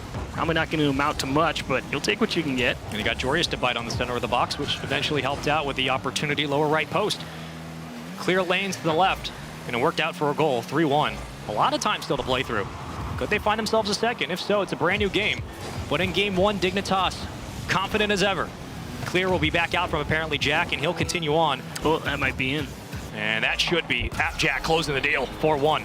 It's about as you'd expect. Unfortunately, Gladiators have to push really hard here, try and find a way to get themselves a little bit of time to maybe have 1 or 2 shots on target. They end up losing the challenge in the midfield. Easily collected by Appjack and Scrub, so well gamed from Dignitas here. Not a lot of double commits downfield. When one player has possession, let them run point, be a secondary option in the wing. We've seen that time and time again from apparently Jack and Scrubkilla, and Jorius just being a nuisance all throughout this game. It's been a very decent approach. And that's not a negative at all. It's just they've played their game. They weren't pressed too much, and Dignitas kind of walks their way through this game one. Yeah, great ball control overall from Dignitas. That's the biggest selling point for me here. It was so difficult for Gladiators to find the way into the challenges and consistently wresting control from them. So I loved the command that Dignitas displayed here in game one. And they have to feel pretty good about that. I mean, they knew they didn't have to press very hard. They got out in front nice and early. Weren't too concerned about conceding the one back the other way to Gladiators, because, I mean, that was just control, and no one could stop them. I mean, just look at the spread on your scorecard. All orange, Dignitas, complete control, the assists, the saves, the score, the goals, the shots, everything. Almost 50% on the touches, but it even seemed there that the vertical gameplay from Dig, which was very calm and collected throughout, continued to be their success. I mean, for a game one, for a team that has been out of the LAN environment for so long, that is a great start. That was essentially, if you ever want to see a team just get absolutely put on ice, yep. that was that game. Even allowing that one goal, you're kind of like, I don't know how that one really wound its way into the back of the net, but that was all Dignitas, 100%. Yeah, and you're not too surprised by it, because you have to love the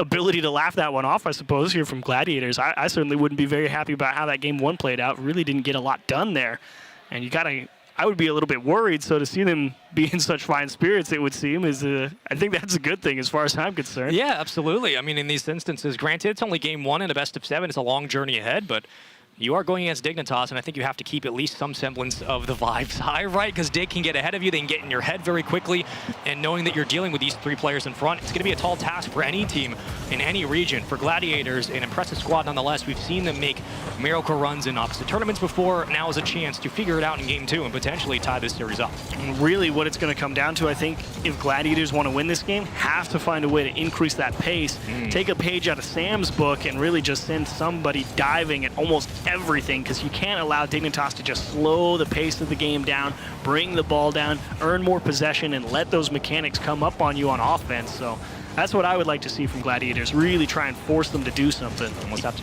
channel your inner Raze Bull in these instances. Just go. Like, listen, this is where the offense is going. Even if Dignitas reads it, we don't care. But now is the time to figure it out in game 2 on Aquadome. A minute burn, and Jorius will find the first goal. That's the problem there.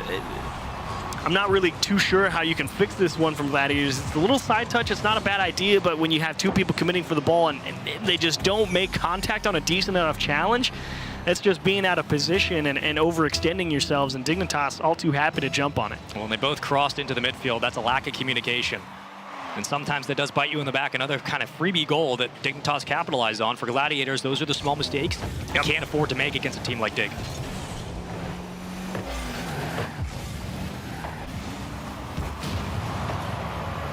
Dignitas camped out around this corner, just really putting Gladiators through their paces, and no one's going to be able to come up with a touch, and apparently Jack going to collect the second goal. I mean, this is about as easy as it gets. Big bump through the corner, no one in the center, and a miss leads way to an open net. And really not too much to be said about that.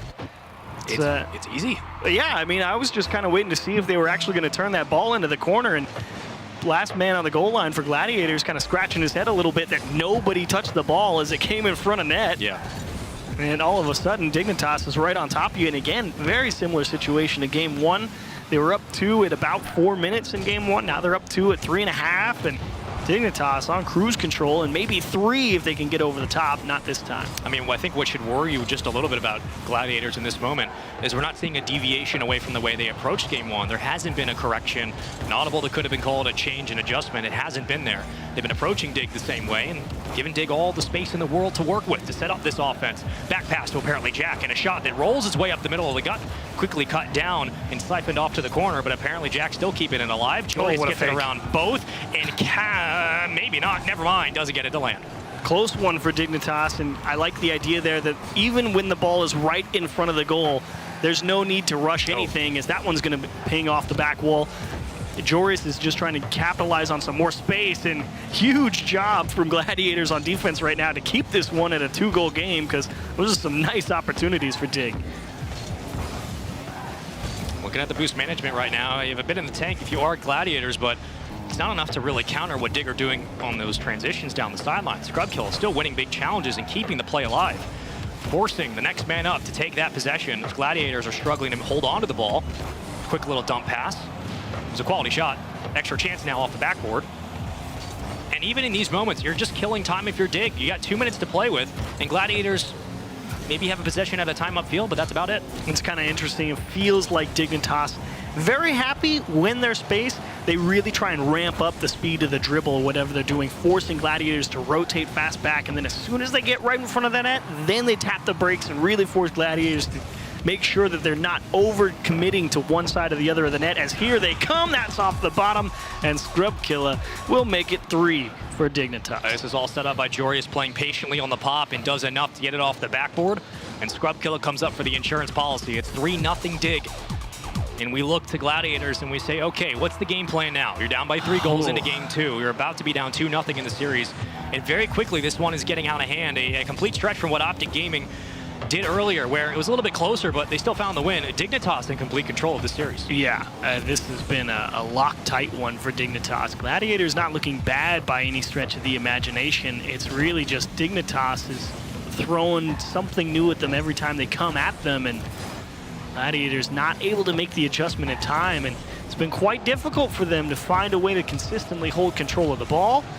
And even here, you can see Jorius, like, yeah, that's a nice air dribble, but the demo just takes everything away, and then Scrubkilla winds up with the ability to just make challenges in the midfield. Everybody on Dignitas is really just coasting on the challenge game, and Gladiators, you can see it here, when they're double committing, they're trying to increase the pace with how they like to play, but unfortunately it's just breeding that inconsistency that Dignitas is happy to jump all over.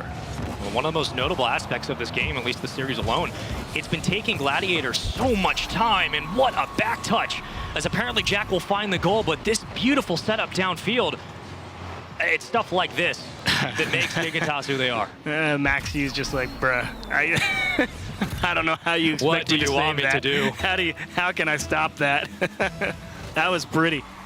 And to get back to that point of the struggles of Gladiators, it does seem that no matter what they do, they're spending so much boost in time just recovering onto the ball and getting possession that by the time they get upfield, there's really not much to work with. It's hard. That's the sharpest tool in the shed for Dignitas, is the ability to have the mechanics behind you that no matter what pace you're playing at, you've got the control of the play and the situation and the ball to do really whatever you want. And with people who don't quite have that same ability, this is what happens. The best attempt on that counterattack from Gladiators was the redirect in the offensive third, but they just couldn't find the target. As Jack will skate it downfield uncontested and win the race against the safety in the back. Backline completely open. It's a 2v1. 5-0 with 12 seconds to go. It's going to be a 2-0 series lead, which just means that you're knocking on series point if you're Dig. And I don't think at this moment in time there's any reason to doubt them going forward. How can you? I mean, you see Gladiators try and make the adjustment, increasing pace of play, and you got slapped even harder than you did in Game 1. I mean, this was a tough one to swallow, as that one gets through Maxiu as well, is getting a little antsy about maybe getting demoed, and they're going to put in 6 in the end of Game 2. You can see Maxiu, you can see Scrubkilla coming. He's like, oh boy. It's not an enviable spot to be in here if you're Gladiators. This is tough. Doggy bag goal for the road. Enjoy it while you can. 2-0 series lead as Dignitas handle their business on Aquadome. And in this moment in time, if you're Gladiators, boy, would you love a tactical timeout, because it has not been working. Out of all the times where you don't have timeouts in a best of 7, this may be the worst one playing Dignitas here, because you need a minute to figure out how you want to go about this one. Because this is 2 games in a row where the only line that moves significantly, look at the demos from Gladiators. You get 8 demos from Gladiators, 4 from Dignitas, and even with 8 demos, you still allow 14 shots to Dignitas. To 1 of Gladiators. That is just a stat you're never going to win with. Even if you get 1 open net, 99.9% of the time on every multiverse, you're going to lose against this team. 14-1 is a shot percentage you're probably not going to see too often, but welcome to RLCS. This is an interesting spot to be in. Granted, it's only 1 series, folks. Again, everything can change. Anything is possible. But certainly. Dignitas very much proving that, again, a lot like Optic, it doesn't really matter what's in front of them. Just going to handle what's on their plate. For Gladiators, you have to keep the vibes high for sure, but there needs to be more of a noticeable, visible correction going into Game 3. Yeah, you have to find a way to figure out what you want to do, because that's 2 games in a row. I like the idea, try and get more aggressive. But when all it does is open up extra space, you can't expect that to work going forward either, and you have to try something different. They're certainly going to have to do so. As off the opening kickoff, it will be Dignitas again. Jorius clearing it from his own back line and finds another open net yet again. Dignitas take advantage of a slip up from Gladiators, and the opening goal goes the way of Dig. Oh boy. That's another open net there, Spaceman. It's been a couple. That's not the first time that's just gone right over the head of everybody. Gladiators. And there comes a point when you have to wonder how forced the smile is back on the other side, as you're like, oh, it's not good. You're happy that it's only the first series in a Swiss format, but I think that the fact that it's been such a lackluster performance, offensively, defensively, I mean, you can only ask for so much, but offensively, there's just been nothing. You're getting 1v2'd by Jorius on the backboard. There's been no counterattacks, no transitions, no clean touches, maybe a rebound potentially. But other than that, now is the time to figure it out. Now is the time indeed, especially if you want to make something of this series. And the speed, greatest X factor in pretty much any situation. It's really where Dignitas has this one on lock. Change of pace on a dime, and Gladiators just trying to find any way to hold on to the ball. That's all you can really ask at this point. I mean, Dignitas have this lead. Good redirect off the backboard. No one else around to follow up. Back to the midfield. A bounce pass that goes nowhere. But in those instances, Dignitas are more than happy to play with that 1-goal lead and get very physical. As soon as Gladiators do fight for possession, they're getting bumped by Jorius. They're getting knocked away by Appjack. Dignitas are not letting any possession go away for free. Ooh, a little miss there. LCT forced to poke that one into the corner.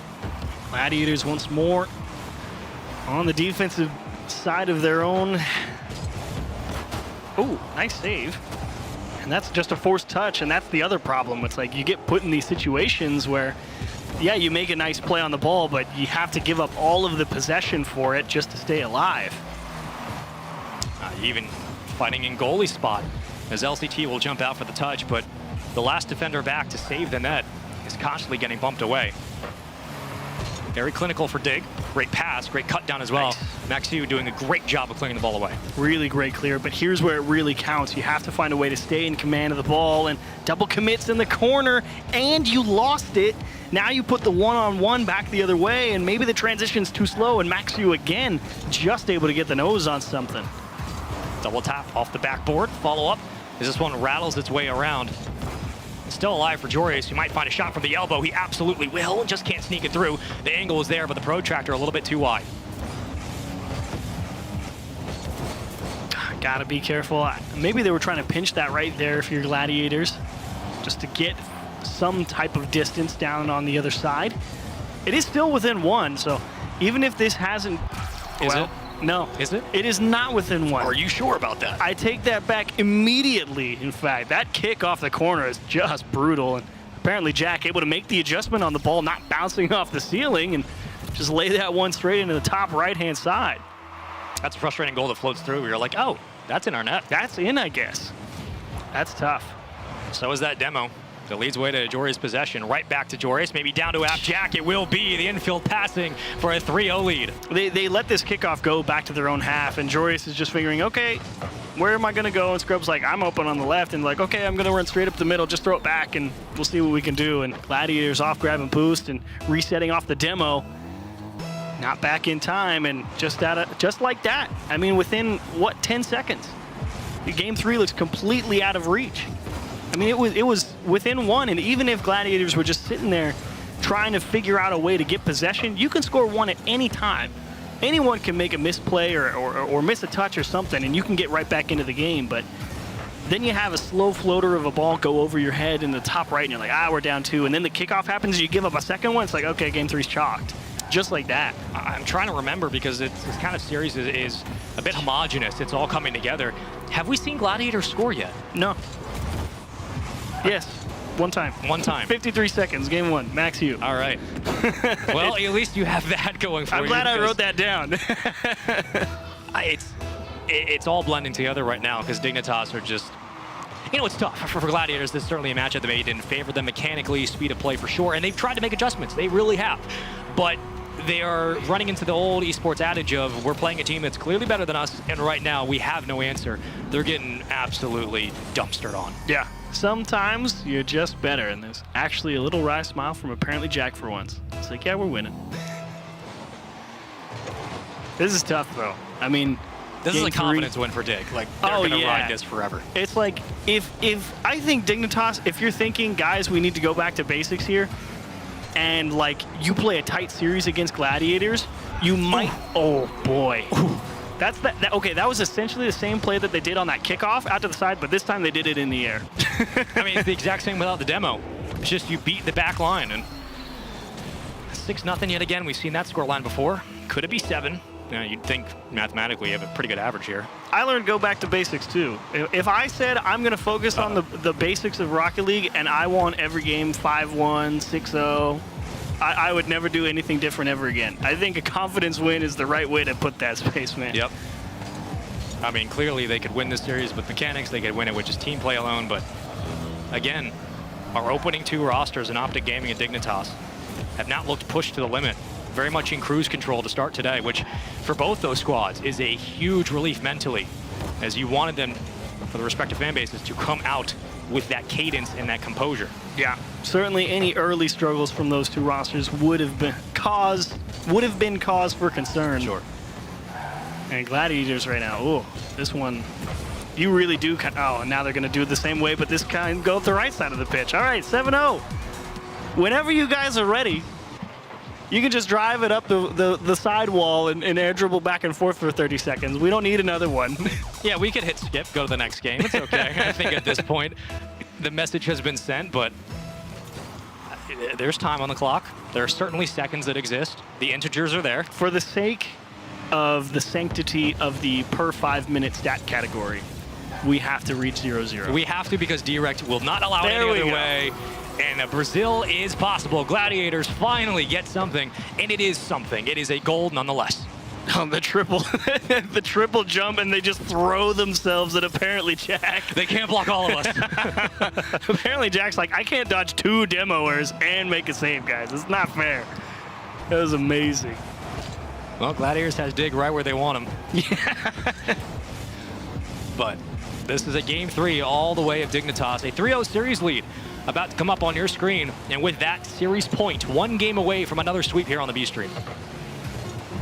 1 game away, but anything can happen at this point. Even, okay. Oh. All right. Off the post. Who That's missed? Fine. Who was it?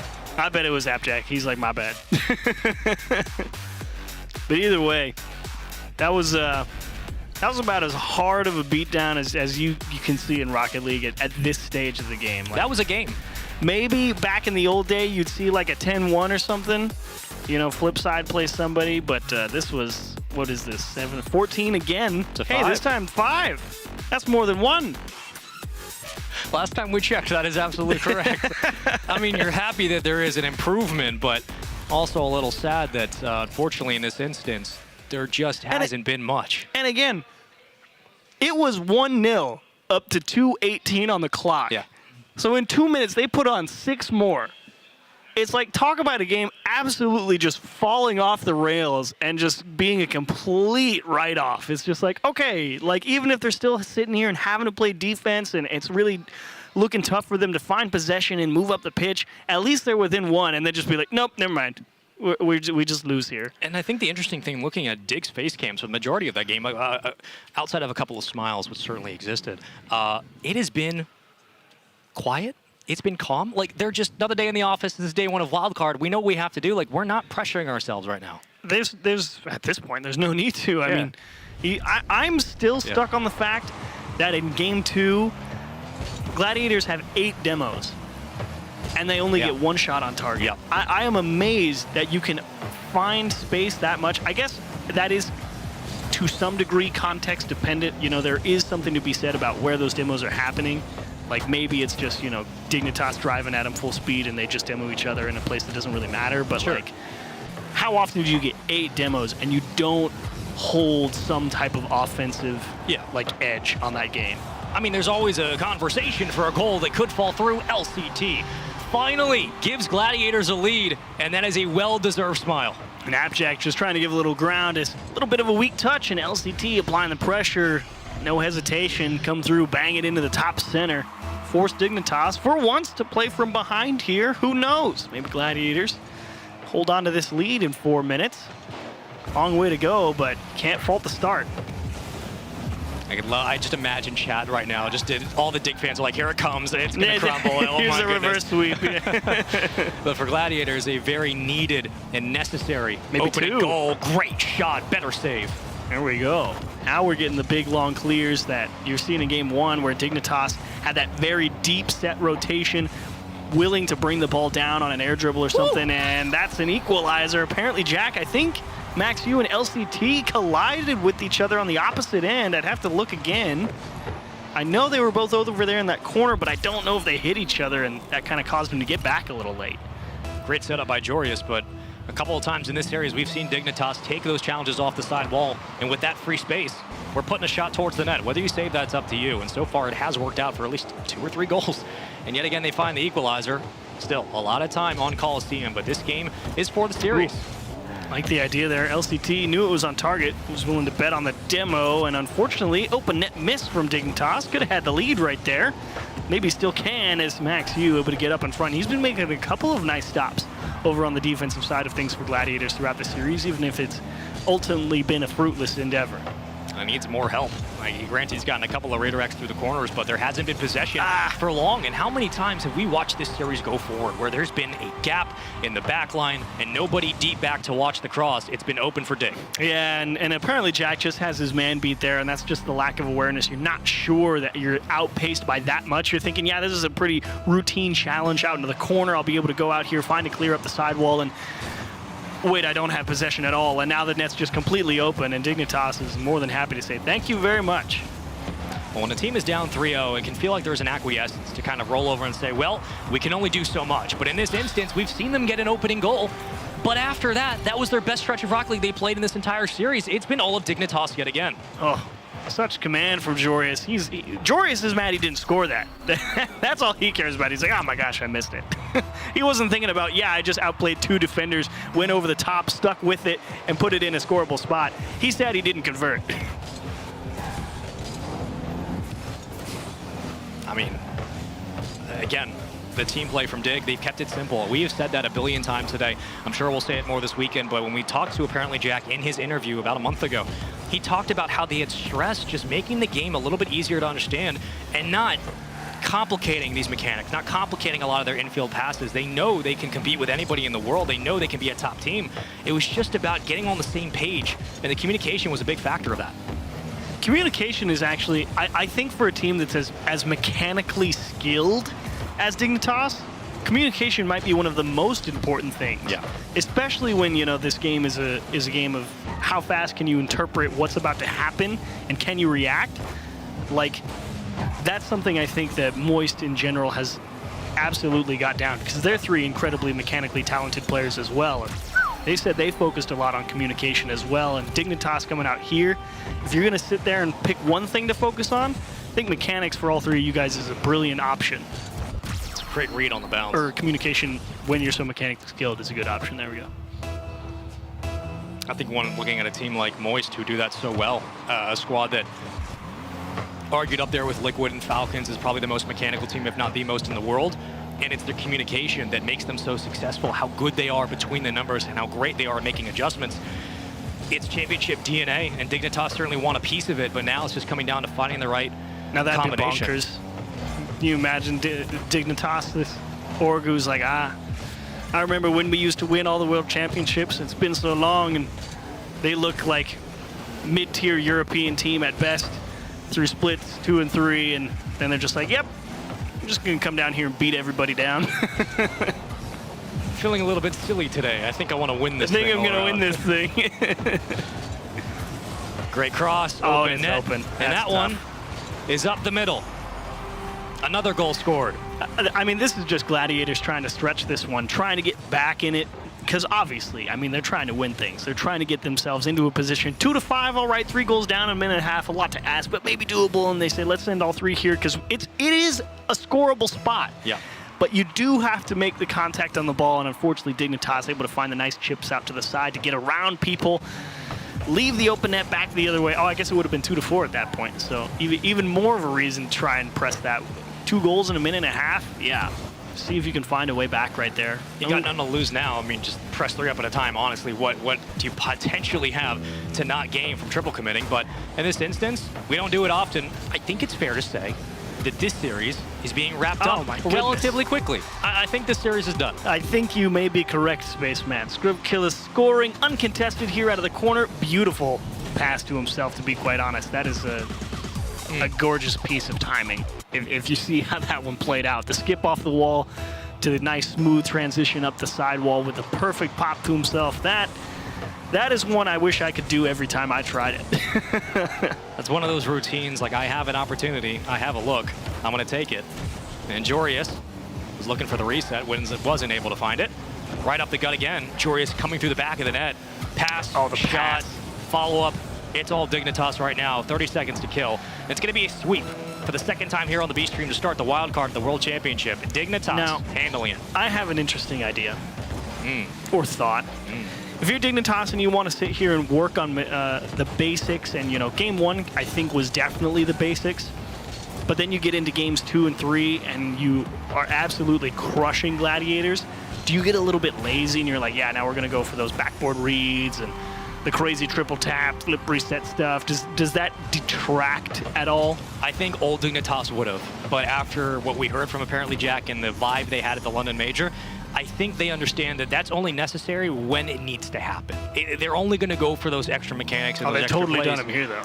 I mean, listen, you're up 6. You're like up 6. That's my point, though. That's my point. Oh, you're saying when they have that substantial of a lead, do they start getting creative? It's like, does that detract a little bit from the identity of what you're trying to cultivate, where you're just like, it doesn't matter, we're winning? I mean, yeah, you stick to the game plan, but I think in this instance, given the fact that it's the last game of this series very clearly, have a little bit of fun. Right? Like, get the reps in, quote unquote, if you want to. But at the end of the day, we played 20 minutes of consistent game-structured Rocket League from Dignitas. I mean, the game plan they had talked about finally was converted. It worked. You cannot fault it when it works to that degree. I mean, what a show from Dignitas, to be honest. That's game differential of what? Again. That was 7-1, so 7-1, that's 14-2. Game 2 was 5 goals, so that's 19-2. 19-2, and then 4-1, so 23-3. 3. You're right. 23-3. 23-3. That's quite a series for you, Dignitas. Well done. That is like the 3rd or 4th game in a row where they've had 14 shots. I mean, yeah. What do you do? Lose. That's the answer. Yeah, it's difficult. It is very tough, and we hope that the bounce back will certainly be there. But for Gladiators, a lot to work on, a lot to improve. They ran into a much tougher opponent. If we can boil this down and kind of simmer this entire series away, when it comes down to one thing, speed might be the factor, but what is it that they can make an adjustment on to help them in their next series? I think the biggest thing that beat them was the ball control. Okay. So there's kind of a couple of different schools of thought in my mind that you can take from that.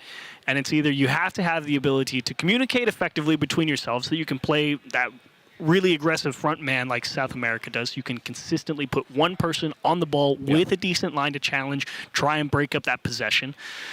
The other thought is you try and build your own mechanical repertoire, but I don't know if there's really enough time to feel confident doing that. So I suppose the communication for how you want to attack the trap the ball type of strategy would be the way to go for me. You're going to need that in a raisable. Yeah. As of now, you're going to need something. But Dignitas looking very clean, another 4-0 sweep, joining the Optic Gaming Club and finding their first win here at the Wildcard. But that's going to do it for us here for the moment. When we come back, Version 1 fans, get excited because your team's up next. We'll see you guys after the break. We have to tell everyone that we just switched to Verizon's new Welcome Unlimited plan for just $30. I've already told everyone. Wait, did you say Verizon for just $30? It's their best unlimited price ever. $30? That's awesome. Yeah, and it's from the most reliable 5G network in America. For $30 a line, I'm switching now. Yeah, it's easy. And you get $960 when you switch the whole family. Wow, I gotta let my buddies know. We're already here. The network you want, the price you love, only from Verizon. This might not be your car. And this might not be your engine. Maybe this isn't your morning routine. And maybe these aren't your coworkers. Perhaps these aren't your standard driving conditions. Far from it. But this is your oil, which means you're one of us, doesn't it? For serious engines, on and off the track, upgrade to Mobile One. The Bronco Raptor was built to climb pretty much anything. Dunes, rocks, even ranks. The Bronco Raptor, Rocket League Edition.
You already know 01 Esports, they're going to come out and it's going to be, I feel like how they come into this is, again, they're playing with something to prove. They want to show that, you know, they deserve to be in this position and they're going to give their all here. For K-Corp, it's not an easy matchup, not at all.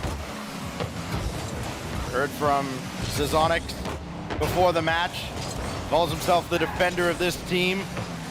He's going to have to work overtime in this one to keep this high-octane K-Corp offense at bay. This is blocked downfield by Nolly. And Mawson just sky one up, try to play it towards the center. He's got options over there. Ams is waiting. This got through, and Ams still waiting patiently behind Mawson. He's going to be called into action as Itachi holds his ground, and Astral takes over. The teams continue to jockey for position in this opening minute. Nerves, I have to imagine, Daz, would be a bigger factor for 0-1, but they seem to have held their own. I mean, you saw the interview from Zazonic as well. Like, the nerves were definitely there.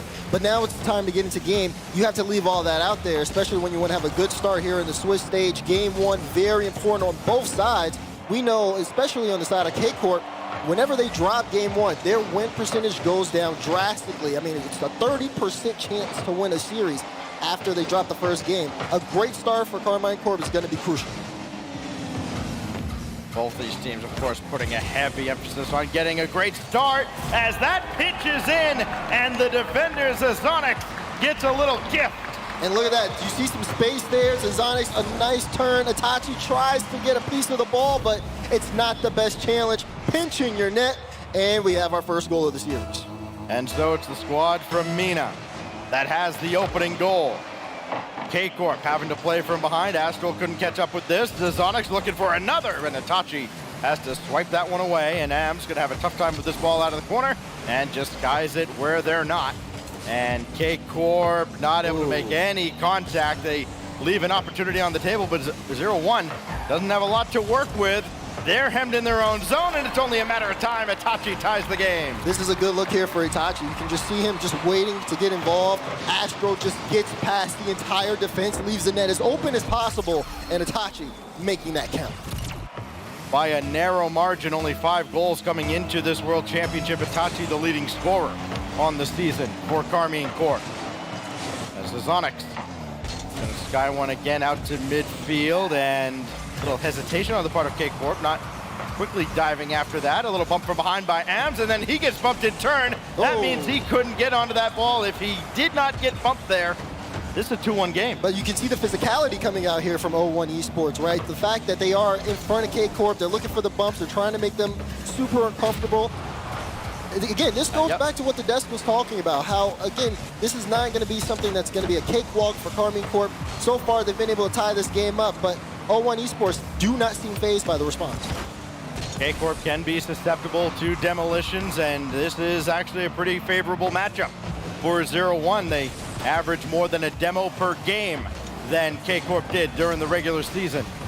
Ams out of the corner. Nothing doing there, still trying to nudge the defenders from behind. Now it's Itachi. Nothing developing there at all for Karmine Corp. A lot of balls just kind of hopelessly thrown into a space, hoping maybe somebody might be able to run onto one. Not a lot of purpose behind some of these passes, as everybody all jammed up there for 0-1. They do clear the zone, and the spacing for them probably, Daz, could be a little bit better as well. Yeah, I mean, as you see Astral there, Astral's gonna catch him out. Beautiful work from the Belgian as he gets the lead for K-Corp. It's almost like K-Corp was just lulling them to sleep, and then all of a sudden, oh yeah, by the way, Astral still got his flip. Caught him off guard. 2-1 now, the lead for K-Corp. This one kind of had circled when we looked at the docket of matches between the two streams. Like, you know what, if there's potential for an upset, potential for kind of an eye-opening experience, this might be the one, especially where, you know, 0-1, they kind of faded down the stretch in their region, but they had a couple really positive showings in postseason events, I guess you could say, in between the spring split and now this World Championship. They go top 8 in Gamers 8. They go to the finals of another event in the MENA region. That certainly had to get their confidence back. They are playing with no fear at all here as we go to the final minute in Game 1 against K-Corp. Yeah, great stuff there, at least from 01 to be able to get in front of that, get a good shot. Well, the shot could have been actually a lot better. I mean, the opportunity, though, to present itself is one thing, but they gotta finish. Meanwhile, Astro looking to finish again! Astro gives K-Corp a 2-goal lead. You can have all the confidence in the world, and it doesn't matter if you can't stop this guy. Nolly sets him up, and Astral finishes the job. 2-goal lead now with 44 seconds. The only thing now the 0-1 can kind of hang their hat on here is no lead is safe at this level. Not at all. Meanwhile, you see Astral once again in the air. You have to not, I mean, you can't let this guy warm up. That might be safe. You can't let this guy warm up. Astral having a game here. Look at that carry, gets the flip reset, and the defense just can't get back in time. Astral, oh my goodness. A natural hat trick for Astro. Now he scored the last 3 now for KC, and you have to imagine that will put Game 1 away. And it brings us back to what we talked about a moment ago, Daz, right at the start of this game. Game 1 being so important. Neither of these teams have been particularly successful after dropping the first game in a series. And that's going to be the task ahead now for 0-1 as they will start this match 0-1. as Mauston just got to Nolly there. The final 10 seconds will tick down. We'll see if 0-1 can at least get one more goal just to see the ball go into the net and get a little forward momentum going into game 2. K-Corp not interested at all. We've talked about teams being machines in the past, but K-Corp is an actual machine. There just seems to be no emotion on that side. I mean, you talk about a machine, that's like the Astro machine right now. Astro with so much space into the air, being able to just be comfortable on the field. And we've seen Astro pick apart defenses. Even with the first goal scored by Itachi, Astro gets it past 3. Then next thing you know, once he feels like he's comfortable on that mechanical side, he just takes to the skies. And it's been really tough for 0-1 to, you know, just get involved and stop that. It's just, he's like a fly in the air. It's just so annoying for them. Both of these teams finished 270 points clear of the team that just finished outside of a spot here at the wild card. Of course for 0-1.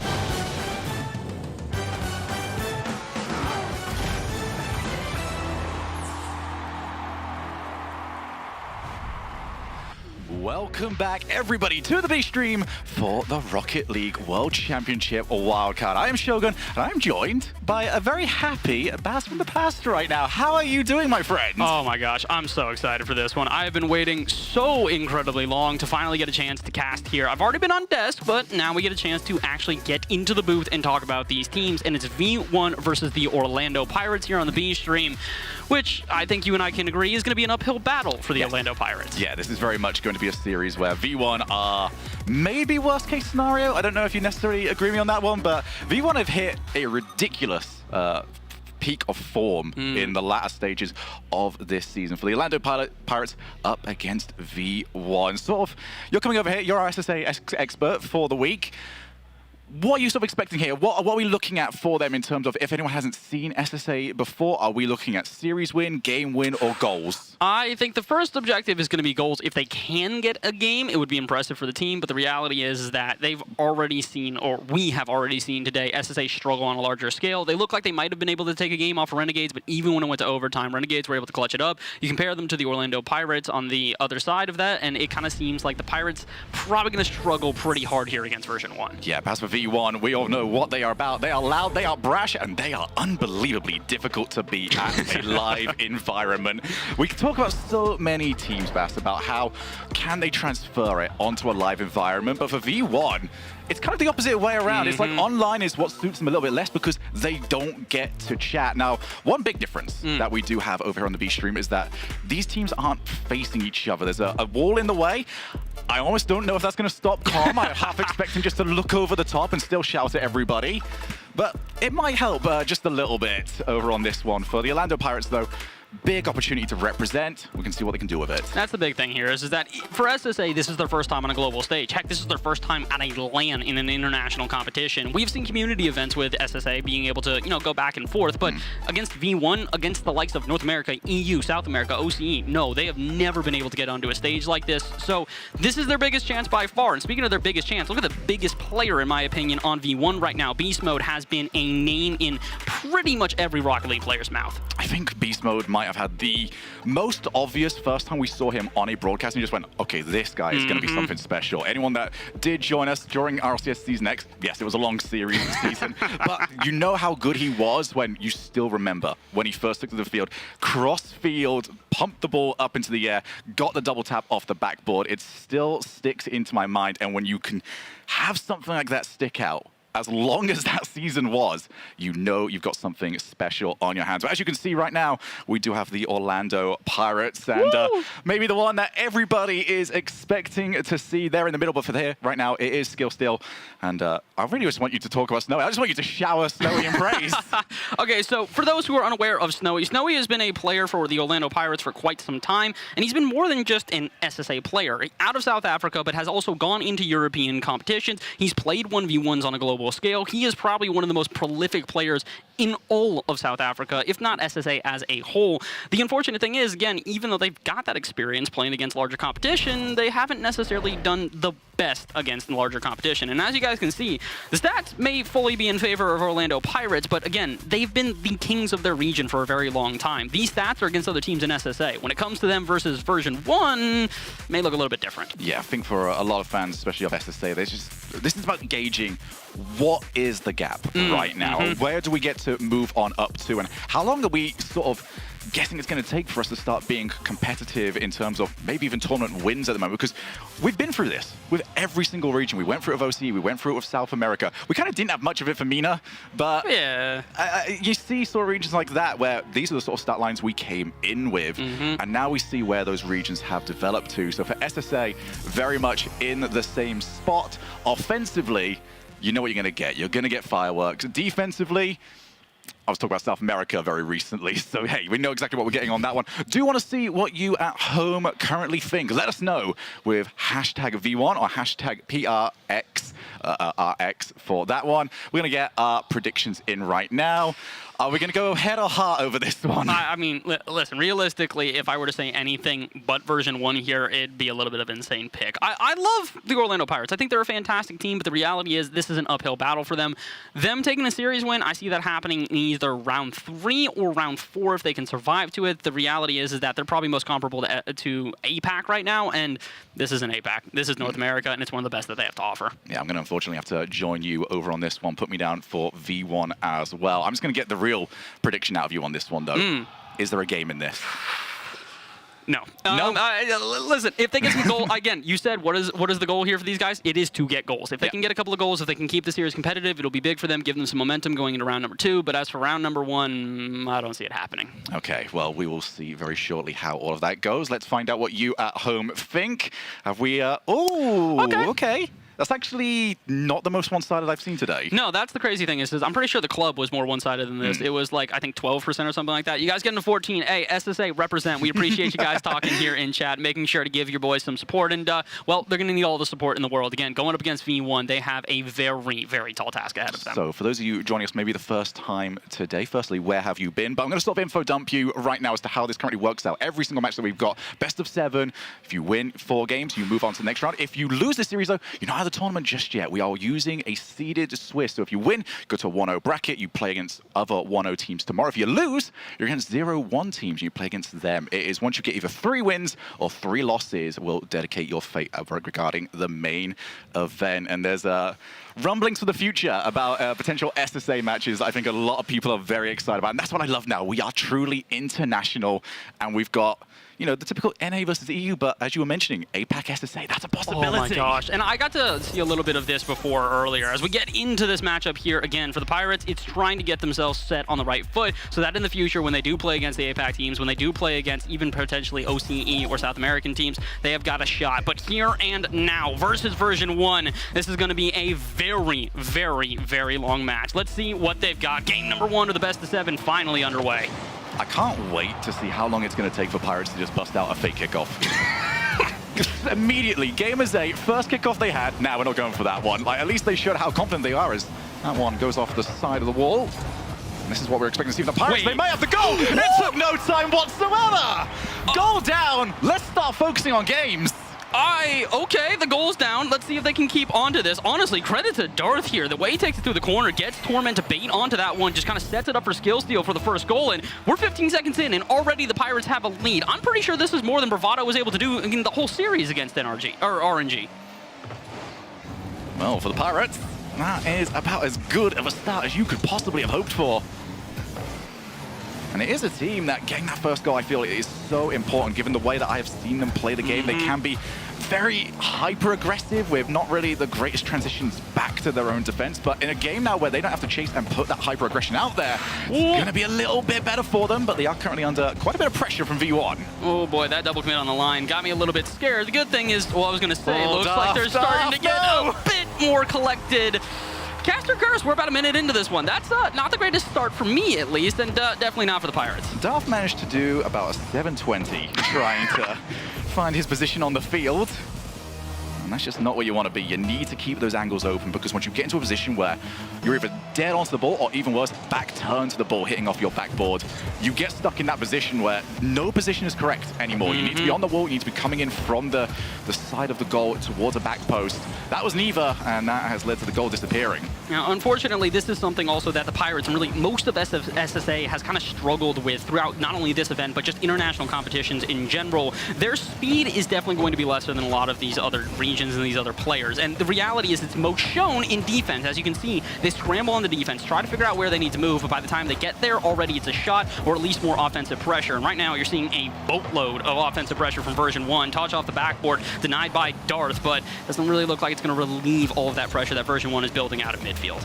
I do appreciate what Pirates did there in terms of just slowing it down, not biting on any of those plays, because version 1 didn't really set anything up for themselves. Just wanted to see whether or not Pirates had the mistake, and now instead we do see Com putting some plays together, gets the musty. No, we had to be quite aware of that one, but there's V1 showing us exactly what we know they've got. Well, they've been so good so far here, really playing this one patiently. You can tell they're very confident in going back into their own half, restarting the play. They know the Pirates aren't going to rush them too aggressively, so if they can find a little bit of open space, they should be able to take the lead. But thus far, they have not. 2 minutes into this one, Pirates have been able to hold on to at least a tied ball game. Although Skill still here in the corner, awkward position, not a lot of boost. All he can really do is dump it out to midfield where Torment is waiting. Decent touch out of the corner, could do something for version 1, but not quite able to. It's looking a little bit awkward for version 1 on offense right now. Yeah, but this is what I need right now from Pirates. I needed something convincing to me that they could get the ball out of their own side of the field, because yes, V1 weren't putting anything together. They didn't have to. Pirates didn't seem like they had great ideas, so they were going to get rid of it. Oh, come! Okay. All right, fantastic assist. He knew that was happening all the time, and that is now 2-1. Okay, that was probably the scariest play I've ever seen from Com. I'm glad that it worked out for them, but for a second there, Skill Steal just kind of had to stutter step on the line, figure out where to move. Unfortunately, frozen in his tracks, not quite able to do so, and the Pirates give up their lead. 2:25 to go, plenty of time for them to respond here. And again, considering the Pirates have already gotten that first goal, now it's just, let's see, how competitive can they really keep this series? It is time for the full send. As Pirates finally getting to see a little bit of that blue side of the field. We'll see how long that lasts for at the moment, because Darth's positioning, I'm really questioning this at the moment. He keeps getting himself too far forward. It's like he's wanting to play in the most optimistic way possible. When the play doesn't go for him, he now has to adjust to that a little bit more. I just feel like the timing could be a little bit more on point, where he leaves the option open for himself, as he is going to be called into action to take that ball away.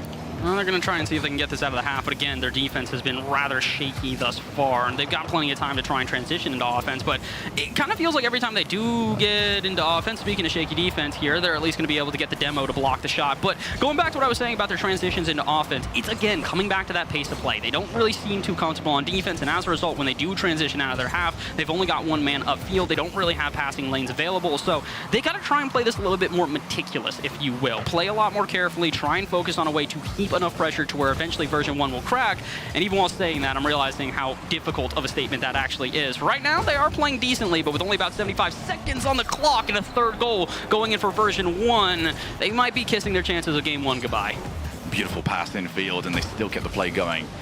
If you want to become masterful recently of just knowing when to take that extra step in the play. They don't need to take the first time shot. They know that as long as we just keep popping this into a very dangerous position, we're eventually going to run out of defenders that we have to beat to it. Oh boy. That's what we get to see from Com. Trying to set it up for himself, just a little bit too high as he did run out of boost. Oh, but Beast Mode still going to keep this one on offense, and a skill steal misses that out of the corner. There's a chance for version 1 to maybe continue on with their win streak. Not quite. Torment also going to feel his backflip underneath the ball and can't really read it. But again, 54 seconds to go. Pirates struggling just to get some offense together. Right now, they're just holding on to defense, and that's not going to be enough to turn the tides. For V1, you've got this player right here as well, that even if Pirates do crack the code regarding how to get their own side of the field, Torment is there, and Torment has been right up there for the greatest defensive players in the world for years on end. In a game that has been so difficult to find a level of consistency for your pro career, Torment has certainly found that. And he is now called in. Beast Mode, the option for the infield. They did try and block it off, but now we're off the backboard. And that is almost game over. Instead, we keep it alive. Darth needs to put together a play here, but unfortunately for him, it's intercepted and time ticking away. Oh, they're trying their best. But the reality is that version 1, they've pretty much sealed the deal here on game number 1. They brought out the chisels, they set in stone, and oh my word, they might even be able to add to the masterpiece. 4-1 here with 1 second to go. And this is kind of what we expected out of game number 1. Pirates start off a little bit strong, but as time goes on, version 1 finds their comfort. If you want the big win here, though, for SSA and for the Pirates, is that if we are going to be doing a lot of comparisons between themselves and APAC throughout this, they can certainly say, hey, we scored our goal a lot quicker than APAC did. They got theirs in game 3, I believe, in their international debut. They got Pirates got theirs within the first 10 seconds. Hey, listen, the reality is Pirates scored quicker than almost anybody here today. So, hey, listen, you guys might hold the record for that, but currently the record in the series overall is 1-0 in favor of version 1. Again, we said this would be an uphill battle. The big thing for them is they've got to make sure that it doesn't get too far away from them. Making a mountain out of a molehill is never a good idea. So for the Pirates here, decent game number 1. Now let's see if they can try and calm their nerves and keep up with the pace of play as we get further into the series. This is a great time up for them as well to just sort of learn where they're not necessarily tested. Usually we saw the stats when we came into this, and it's stats that we're used to seeing. Again, I'm going to keep using this over and over again, but the comparison to South America when they first came in, it was always so high scoring, and we've seen the progress that South America has made over the past few years where they had to figure out, okay, this doesn't work. When we get to this level, it doesn't work anymore. And for Pirates, especially right now, they're starting to figure out, okay, the transitions. This is really difficult when we get up against a team like V1. How do we get these players out there? I think, from what I'm seeing at the moment, they can afford just to leave someone downfield. Yeah, they need absolutely. somebody midfield. There needs to be a little bit of bravery, because if you're taking it too safe, you got no chance. You're just stuck in a box. Exactly. You got to take a risk at some point here. And I do kind of want to sort of hint upon that comparison that you made with South America. I think an almost more apt comparison would be against OCE, because the fact is that OCE is kind of region locked. They don't really have that ability to try and hop into another region and start and test out their skills. South America, they can queue North America and start to figure out some of the ways that they play.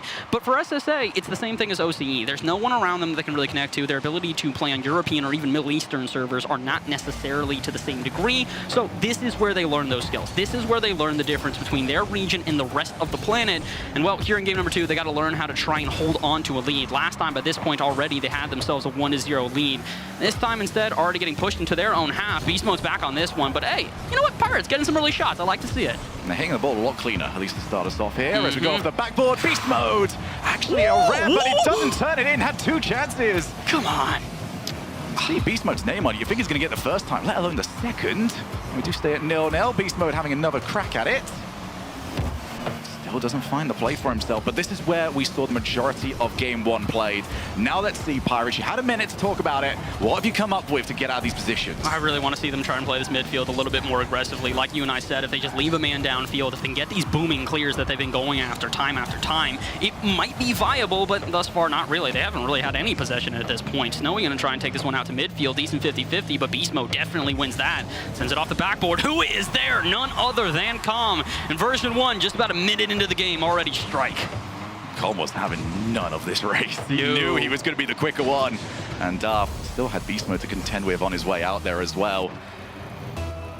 I agree with you entirely, though, about this midfield thing. I feel like we can see from Pirates some off-ball play. And I can understand it. There's nerves about this. You want to be back. You want to be where the ball is about to go next. But we're seeing a lot of players... We're seeing a double commit behind. I think it's the first one I've seen today. But we're seeing a lot of players that are being used to try and boom the ball, or at least trying to be used for the transition, and they're trying to get back as quick as they possibly can. Don't necessarily need to. You can run back through the middle, hit the third man from V1 and just disrupt them a little bit more. But for V1, this is about as clean as a rotation as they could possibly hope for, because they're not being challenged physically by the other team. Ooh, that's a good booming clear. Maybe this time Pirates will be able to challenge them on their defense. Oh, nope. Calm straight back to the other side. And it's gonna go all the way. Misses this one. Snowy able to get it off the post. 0 boost in the tank, so it's not necessarily a clear, but hey, we're at least going to be happy that they did not concede another goal here. They keep it at 1-0 with about 3 minutes to go. Drop down pass, though, looking beautiful, if not for the fact that Darth got in the way. Speaking of drop down, there's another one. Second time's a charm, and finally, Calm will find a second for version 1. I think Fireburner gave them a task there. I want to see a drop down pass goal. I don't care how often you have to do it. We are going to find the way to get that one in. But for V1, definitely loosening up here. You saw the pre-jump. We're seeing the drop downs. definitely will feel like they are rightfully a step ahead. Now just trying to see if they can flex those mechanics. Torment already up and pretty comfortably beat to the ball. Oh boy, you already know that things are starting to go well for version 1 and they're feeling confident when you're seeing Torment the one kind of pre-jumping these things. He's not necessarily usually involved in the offense, not that he's not at all, but considering the fact that so far almost every goal except for one has been scored by Beast Mode and Calm, yeah, you can tell that version 1 are starting to warm up, starting to recognize that pace of play issue we talked about before, and they're going to take full advantage of it.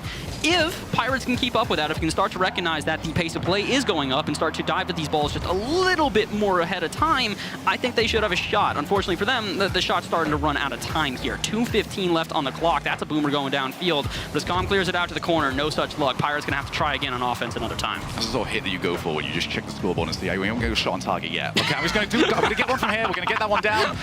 Cool. We don't have to worry about that one going forward. 2-0, 2 minutes left. Pirates at least seeing some possession as... Calm. I know Calm's disrespect is sort of part of the brand at this point, but even that was pushing it. How did he get the touch, though? That's the funniest part, is that he's on the ceiling. That's the most annoying part. Yeah, he's like pre-jumping the entire thing, eventually floats down, but just saves his flip for long enough to where he can get in the way. Speaking of getting in the way, though, this one off the backboard could be a shot. Skill Steal puts it into the top right, and the Pirates find a response with about 100 seconds to go. I got left hanging there. That's unfortunate. Considering you got a goal that good from that angle, and definitely brought Pirates back into the game here with 1 minute 36 left on the clock. Let's see what Pirates can do. I want to see the kickoff. Oh, come on, we're getting too many normals. No! Oh, no, that's in, isn't it? I'm a little bit annoyed that I feel like for the third time this game, my following sentence was going to be skill shot, missed the ball. You know, at least they have 2 goals. They're the only ones to score so far. So at least they're doing, you know, they're doing something right, just on occasion right now. Oh, and they're not really able to do anything on that occasion. They're demoed and turned the other way as version 1 send themselves right back into offense again. I've got to give credit, though. The never say die attitude that Pirates are pulling out right now, this just sort of resilience that they are showing, even when the going gets tough, even when version 1 start to find that flow, they're still just as aggressive. And I do think they're starting to adjust to the pace of play. They seem a little bit more comfortable and a little bit more aware of how fast this game is going. Well, they've definitely got a shot at this still, especially if they can get themselves out of this position. 0 boost, and not quite the wave dash that Darth was particularly after. Is now got off the wall. Beast Mode, only as far as Snowy. Snowy tries to set up. Where's his teammate? Darth beat to it. Beast Mode waits. He should turn that one in, and he will. 2-goal lead reestablished.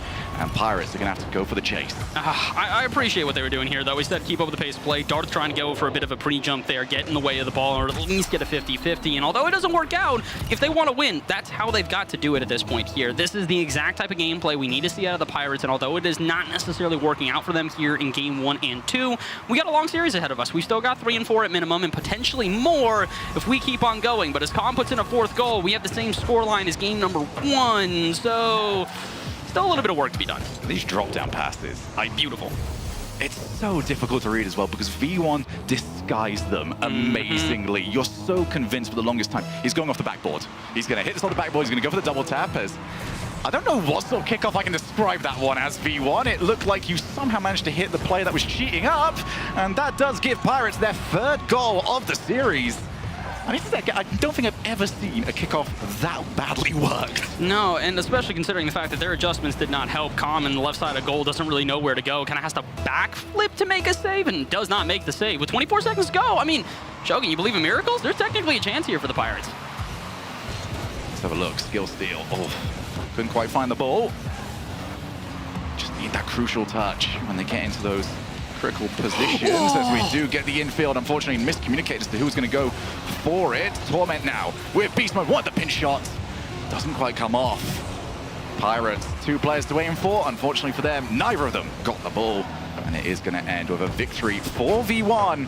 But Pirates, they're showing up here. This, I would maybe be a bit risky for me to say this, but this is going better for them than I think a lot of people expected. Oh, yeah, 100%. I mean, listen, the reality... Thank goodness you agreed with that one. You're like, I'm not sure where I'm going with it. No, I agree. I mean, you can look at the comparison to Bravado when they played earlier today. Bravado didn't get a goal until, like, what, game 3 or something like that? Like, it took them multiple shutout games in a row before they finally found their form.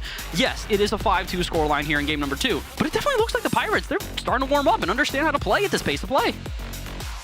I think for a lot of the goals that we are seeing Pirates concede, you can tell the point where it went wrong, whether it be a misposition, whether it just be not necessarily knowing where this player is going to go to next, or V1 smashed them with a beautiful drop-down pass. Guess what? There's not really much you can do when V1 get that one right. That's become something that's become very crucial to V1 over the years, because we've talked a lot about the Pirates. Let's talk about what V1 are doing very well at the moment, and that is controlling the pace. They are easing into this. They are aware that despite how good their form has been, if they want to go as far as we know they can go, this is a long tournament. This is going to be the biggest test for them in terms of overall endurance. They need to just ease into it. Not every game needs to be trailblazing the entire way through. Have a bit of fun with it. And that definitely seems to be what they're doing. Make sure that the overall mechanics and the fundamentals are there. Can't really argue against that at the moment. Yeah, they're playing very well. And again, it's not like it's a surprising thing. We expect V1 to do well, especially against this team in the Orlando Pirates. But it's more surprising in the ways that they are doing it. I feel like this is a team where we've seen so many mechanical plays from them, especially from Beast Mode in particular. But right now, it's just kind of the Beast Mode and Calm show. They're working on their two-team passing plays, and it's working out well. Speaking of which, there we go early on. The back-and-forth pinball action in front of the net, and version 1 score within 8 seconds. The sort of position that you're going to see Torment in a lot throughout this. Get the 2 passing plays going, and then Torment knows every single time. He's a couple of steps ahead of everybody, knows when he can go, knows when he can't, knows when he just needs to be the axis for the rest of his team. As now Snowy with a chance to try and set up. They have scored in every single game so far. Pirates will want to keep that current streak alive as the booming ball just wide of the shot of this goal. Ooh, that's not a good read out of Darth in the corner, unfortunately. Although they're going to play him upfield, trying to go for some boost. None of it spawns, so unfortunately they'll have to retreat. Skillsteel going to try and play this one a little bit carefully. And oh boy, this is looking a bit awkward right now for the Pirates, as all of a sudden, low boost and the positioning all over the place. Duff to the backward as well. Com not around. Duff sets it up, and nobody believed. Pirates already starting to track back. Now the infield, it's all up to Duff. Does see the backboard. Oh, just the miscommunication. One wanted the redirect, the other one wanted the bump and shot. And we stay at 1-0. I do like the creativity, though. The fact that they're going for plays like this. Again, before this, they were kind of just drilling it at net, hoping it would work out. Solo plays could be something big, if not for the fact that Beast Mode reads it off the backboard. Now up to Torment to try and take this one downfield. A minute of play gone here, and I will say the Pirates getting a lot of good looks on net right now. I think this has been the best ideas I've seen from the Pirates, but also the most whiffs. It's been a bit more of the good with a little bit more of the bad. But at the same time, this is what you want to see, because if Pirates are going to get up to that level down the line, this is the style of play that they need to be up to. They're not going to be able to get through. You don't win championships or get yourself in that mix by playing safe. We're way beyond that now in terms of the Rocket League meta. They need to take the risk. They need to see what does and doesn't work. And this has certainly been the game to see where about those limits are. As do we have the redirect? No, we do not. Torment gets credited with a goal, but it was the feint out that put the defense in the wrong spot. All right, listen, a fake's a fake, and the reality is, especially for the Pirates who haven't seen this yet so far in this series, that cannot be something that they expected there. Calm just kind of goes past the ball. All the Pirates on defense kind of just got to look as this one flies straight over the windshield and into the back of the net. Again, they're looking good right now, but it just kind of feels like the puzzle pieces aren't quite coming together. They've got an idea of what the picture is, but they don't quite know how to form it. And speaking of form it, that would have been an incredible passing play had it come to fruition, but instead, version 1 will take this one back into their own half and try and restart the play. Okay, maybe not. Darth misses the ball in the corner, though, so it's not going to make much of a difference. But you can tell version 1 are playing this so patiently. They know they've got the speed advantage and are quite literally using that to their advantage on repeat. Off the backboard yet again. This has been where the majority of the goals have been. That is, well, the triad of attempting to try and get to the ball. As Beast Mode starting past everybody, almost found the reset to hook it back around. They're going to keep going for this one, especially with, can they get that off the crossbar one more time? Beast Mode sees that his shot is saved. V1 putting the plays together. You got to give credit, though. The Pirates seemingly holding... Okay, never mind. Caster Curse shows itself yet again, and honestly, it's a beautiful play for it to show on Beast Mode. Cherry picks out of midfield, and my, oh my, what a touch.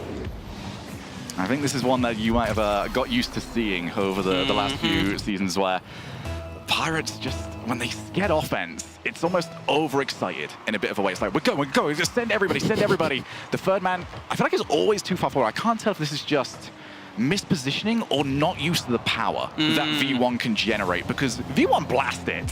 And it just seems like the Pirates are shocked by that. It goes above and they go, okay, I did not know that that was possible. I think a big thing to note here for the Pirates, for those of you unaware of the background for the Pirates and how this has kind of gone in SSA, there have been 2 to 3 teams that, oh my word, have threatened them. Speaking of threatening, what on earth is this setup out of beast mode? I'll get back to my point in a while because we just got to admire what we just saw.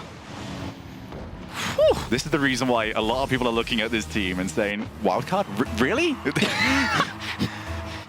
Yeah, I agree with them. I don't know why they're... I mean, I know why they're here, but the reality is that they definitely could have made it through to the main event, and most people would have understood. But to go back to my point real quick and sort of explain what I was talking about before, Pirates, the reason why I feel like a lot of this is catching them off guard, throughout the season, please don't score. Just give me a second to talk about keep this. talking just over like the goals 5 at this seconds, point. please. The reality is that for SSA as a whole, Pirates have basically been the top of the top, but they've had only a few teams that have contested them. ATK, Bravado, a couple of squads here and there. But in comparison, version 1 is something they've never seen. They've never seen a team come out with the gates this firing, this aggressive, and they don't really know what it feels like to have a team that is that proficient against them. So for the Pirates, this is going to take a little while to not be the the cream of the crop, not be the best of the best. And I think it's something that they will get used to. But again, here in round number 1 against version 1, who have put their pedal to the metal and have not hit the brakes whatsoever, it may not happen here in their first series. Yeah, obviously, Pirates did get a little bit of experience over at Gamers A, but a bit of a difficult one because you're not putting games back to back in that one. You're playing 3s, then you're playing 2s, then you're playing 1s. It's not the chance to have that quick conversation about, okay, we're going to fix this into the next one. You're just focusing on what the next game mode is going to be, as they're not going to put this together, surely not. Version 1 giving us a mechanical showcase as to what they are capable of. Are they going to find the bump? Torment, what a play! Skill Steal just held it off, found the jump, and gets rid of the ball. That is incredibly difficult to get through, especially with so many teams that have been annihilated by the bumping plays of V1. And he's reading it off the sidewall as well. I feel like I gotta shout out Skill Steal just a little bit more here. One of the veterans of the scene. He's been around before SSA was in RLCS. He was one of those players that people talked about when they talked about South Africa. And the thing is that while a lot of people obviously are looking to Snowy on this squad, you should be looking at the entirety of the roster. Darth and Skill Steal are very skilled players, and unfortunately, they couldn't quite represent themselves here in game number 3. And speaking of representing yourself, how about Beast Mode? Tally on another. Second goal for this player here, and all of a sudden, it's a 5-0 scoreline, shutting out the Pirates in game number 3. Double commit, unfortunately none of the contact. Yep, as you mentioned, 5-0, and that is V1 going up quadruple match point to their name. They look confident about it, as they very well should be. As for Pirates, just feels like whatever they had has been figured out. And despite, I did like what I saw for the opening 2 minutes, where they were trying to take those risks, but it definitely felt towards the second half of that game, it was sort of an acknowledgement of this one's gone. Yep, and that's the unfortunate thing is that it is kind of, you have to recognize at a certain point that, okay, things are getting out of hand. Why don't we just try some things? Why don't we experiment, try and see what we can figure out? And again, Pirates, I hope that's how you're looking at this as a whole. You knew you came into this one the underdogs. You knew it was going to be a very difficult thing to even try and get a game off this team. So just get adjusted. Start to figure out how you can play. Figure out where you can start to make those minor adjustments that in the future, when playing other teams besides V1, you might be able to use them to your advantage. So 3-0, this could be the last game for the Pirates, but I'd like to see them at least go out with a bang, or heck, I'd like to see them take a game and keep the series alive. I just heard a really loud roar from wherever that was in the stadium. I'm assuming something big just happened over on the H stream. I'm going to find out there's nothing. Nah, I'm just hearing things. Crowd's just happy, they're just having a good time, just partying, vibing, I'm sorry, you got like 2 weeks of Rocket League ahead of you at the highest possible level. I would be vibing at this moment in time. This has been something that we have waited for, the first World Championship that we have had since Season A, all the way back over in Madrid, won by NRG. We are going to be crowning a World Champion. I was going to say a new World Champion, but who knows? NRG, very much possibility that they can defend their title. But right now, V1, one of the teams that are most likely to fly that North American flag. I would imagine so. I was about to say, I don't know if I have enough time here. We got a 5-minute period. I don't really want to dive into NRG and what I believe about that team. So let's just talk more about version 1 and Pirates here as we get into game number 4. Again, version 1 looking to close out this series here in a sweep.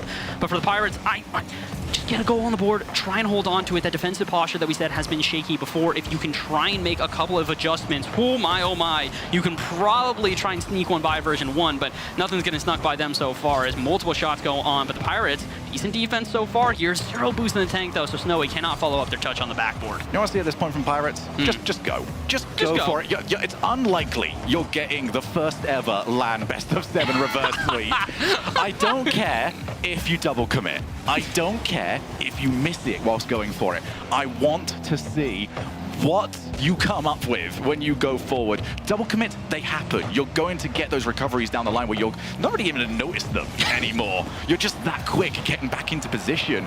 Let's see what Pirates have got, and can they add a 4th to their tally? I'd love to see. Honestly, the only word that I can think of, or I guess words, would be send it. Just send it every single time. Send. Exactly, full send. Got a couple of friends out there who are probably going to be pretty ecstatic to be hearing that be used in Rocket League, but the reality is can they use it to their advantage? More shots to the backboard here. Decent touch, not going to be enough, though, as version 1 head right back into offense. Touch to the backboard. Beast mode is going to be able to read it. No, but Calm shot on target and into the top left. Version 1 with an outpouring of aggression, and it nets them the first goal. I don't know if you've heard this complaint from me just yet, but a little bit too far forward.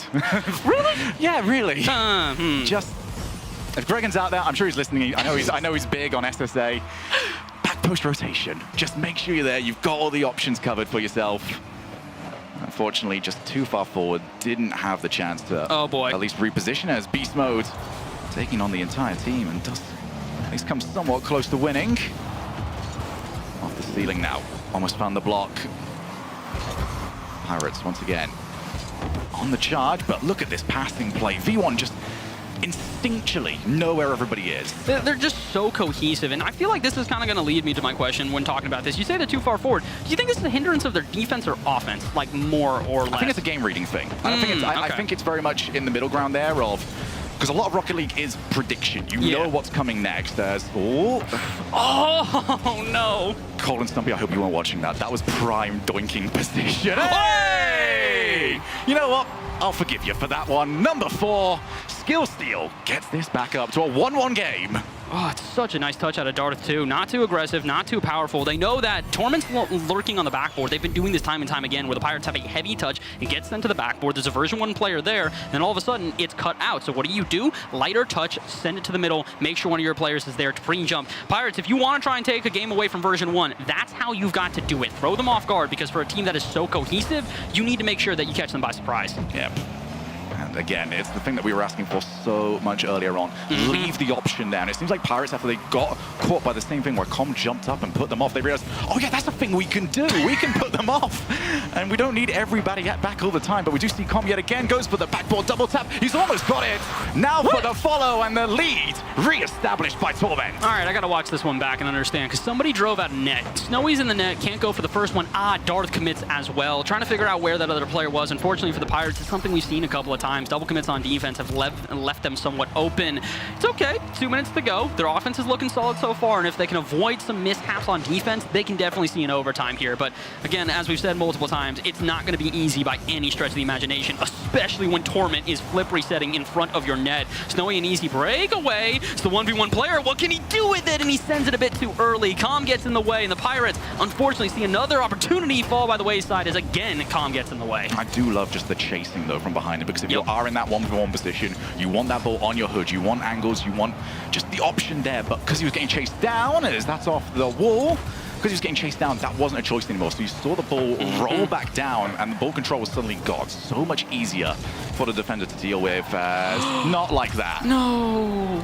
I just heard the soul leave my co-commentator here. Yeah, that's that one's a little bit heartbreaking there, especially considering skill steal. You kind of just got to leave the ball alone. You don't have a good angle. There's no need to dive at the ball there. All you're really doing is assisting version 1 and getting some extra power and putting it back center. And unfortunately, Pirates, you might have just assisted version 1 to the start of their first game, or excuse me, series here in a sweep. 80 seconds to go, 2 goals. It's technically possible, but for the Pirates who have struggled to hold on to defense at the cost of their offense, this could be a very risky ending to the series. Oh, just a little bit too high on the approach over to the ball from Skill Steal. That's Darth. Does he have the passing option on that side? Not quite. He's cleared. Skill Steal. Well, he doesn't quite realize that Torment was already chasing him. Did well with it anyway. 1 minute left. Can Pirates get to 5? I think if we were to ask most people how many goals they were going to score, I don't think many people would have said above 3. No, definitely not. This has been like an overperformance from Pirates. I want to see more of it. but 5 is just a really nice round number, and I really want that one there. What a save that is from Snowy. Oh, that's what we like to see. Pirates, even in the closing moments here of this game, they are still giving it their all. They are taking this, honestly, I think like practice, and I think that's the big thing. Making sure to get adjusted to international play, making sure to get adjusted to what we said many times, the pace of play, the speed at which these players are just whipping it around the pitch. It's not, you know, the best series that they could have thrown, but dang, it's a really impressive performance. We have got to give them credit. And hopefully that is credit that they will see from our viewers and from people that are being introduced to them. It is a region that has got their first opportunity. They have shown up for it, but they are against one of the tournament favorites, V1, looking every single step of it. They are going to take this in a sweep, and they move on to the 1-0 side of the bracket. As for the Pirates, they will wait to see who they were going to play against next. I'm interested to see how the Pirates continue on from here. Again, 4 goals here is not a bad performance by any stretch of the imagination. The reality is that in their competitors in SSA, in Bravado, they were not able to get a goal till multiple games into the series. They come out the gates, get the first goal of the game. They keep it competitive the entire way through. And although version 1 take this one overall, this was not a bad showing from SSA by any stretch of the imagination. Yep. As for V1, sort of setting the stage for what they're expecting, because we are talking about them as if they are potential tournament favorites here. I've seen a lot of people putting them right up there, top 4, maybe grand finals, maybe even winners of the entire thing. Imagine Torment, his longevity. If he can manage that, that would be something otherworldly from him. But if they want to go and do that, you need to reduce the amount of days that you are here. You come in, you get your 3-0 in the Swiss, you relax going into the main event. They have got the perfect start to that one. For Pirates, we wait and see what's next. Yeah, we're going to have to find out. Pirates, a very good debut, but unfortunately for them, they fall just a little bit short of being able to take down one of the kings of North America. I mean, hey, listen, I am North American. I'm from America. I have to be at least a little bit happy that version 1's looking good. Fantastic. So we will get to see more from them in the future. For V1, again, we're looking over towards beast mode. I think we're going to see more of that moving forward. We know that the connection is currently exactly where we want it to be. Are there any worries that you see right now for V1 going forward, or is this a 3-0 team to you? Looking like a 3-0 team to me. I don't really have anything in that series in particular that I can point out that I would say has been a problem. I do feel like part of that is, again, I hate to sound like a broken record. We brought up pace of play so many times, but they just were a speedier team. So many places where you would expect for them to sort of like collide and sort of clash, we just didn't really see that. They looked very efficient, especially when you look at like beast mode and Calm. I mean, Calm had a total of, I want to say it's 7 goals. If I'm looking at my stat sheet right here, that's what? 7 goals over... Very many. Yeah, it's a lot of goals. And in addition to that, I think he also had 7 assists, maybe 6 assists. Regardless, yeah, they're looking good. The team's looking cohesive, and I don't have any worries for V1 going throughout the rest of the wild card. So V1 will be back on stage tomorrow. We've got one more match left for today. When we come back from this break, we're going to get into it. Don't go anywhere. We have to tell everyone that we just switched to Verizon's new Welcome Unlimited plan for just $30. I've already told everyone. Wait, did you say Verizon for just $30? It's their best unlimited price ever. $30? That's awesome. Yeah, and it's from the most reliable 5G network in America. For $30 a line, I'm switching now. Yeah, it's easy. And you get $960 when you switch the whole family. Wow, I gotta let my buddies know. We're already here. The network you want, the price you love, only from Verizon. This might not be your car. And this might not be your engine. Maybe this isn't your morning routine. And maybe these aren't your coworkers. Perhaps these aren't your standard driving conditions. Far from it. But this is your oil, which means you're one of us, doesn't it? For serious engines, on and off the track, upgrade to Mobil 1. The Bronco Raptor was built to climb pretty much anything. Dunes, rocks, even ranks. The Bronco Raptor, Rocket League Edition.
him be at his best for a very long time. He got that ceiling goal, and I'm like, oh my god, that's the Astral that we were seeing. At That's the why start you of said this they were going to season. make World. Yeah, I missed him, man. The other thing I feel like we saw in this match that we hadn't seen previously or seen for a long time was the amount of infield passing we saw from this team over and over again every game. I loved it. Yeah, a lot of people, even a team like Dignitas, who was kind of struggling for a while, you talked to apparently Jack a while ago, he's like, we really want to go back to basics and make sure that we're executing on the stuff that should be executed on all the time. And a big part of that was the initial development of the meta was, okay, just get the ball into the middle because it's a lot harder to track. And falling back to a more routine and not necessarily elegant, but effective style is a good thing. I think there's a wonderful elegance in infield passes. It's the fact that like we're in this era of the mechanical play of just take the ball in the air, figure it out after it happens. That's a very I don't know archaic way of approaching things, right? Yeah, it's boring. I have to know where my teammate is. We have to mind synced across the field in a split second. I loved it. The chance of it backfiring as well. You do one wrong infield pass, and it can be a pass to your opponents, and then you concede an open goal. And it's like, that was the decision, wasn't it? And that's what separates the great teams from the good teams. That's right. Well, we're going to separate one more great team from a good team here in round one. They could both be great. We'll see. It's going to be a very close match. I'm very excited about it. Let's look at the schedule for what we have coming up here. Final match of the day on the primary stream. Pioneers going to be taking on Veloce.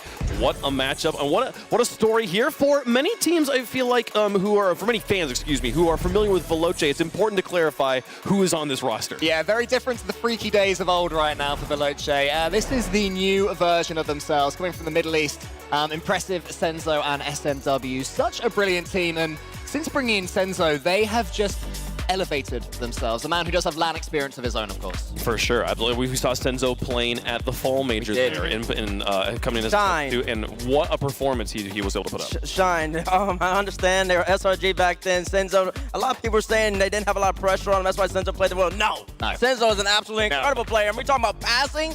He's one of the best midfielders in the whole entire game, the whole entire world, in my estimation, before he played at LAN and then after.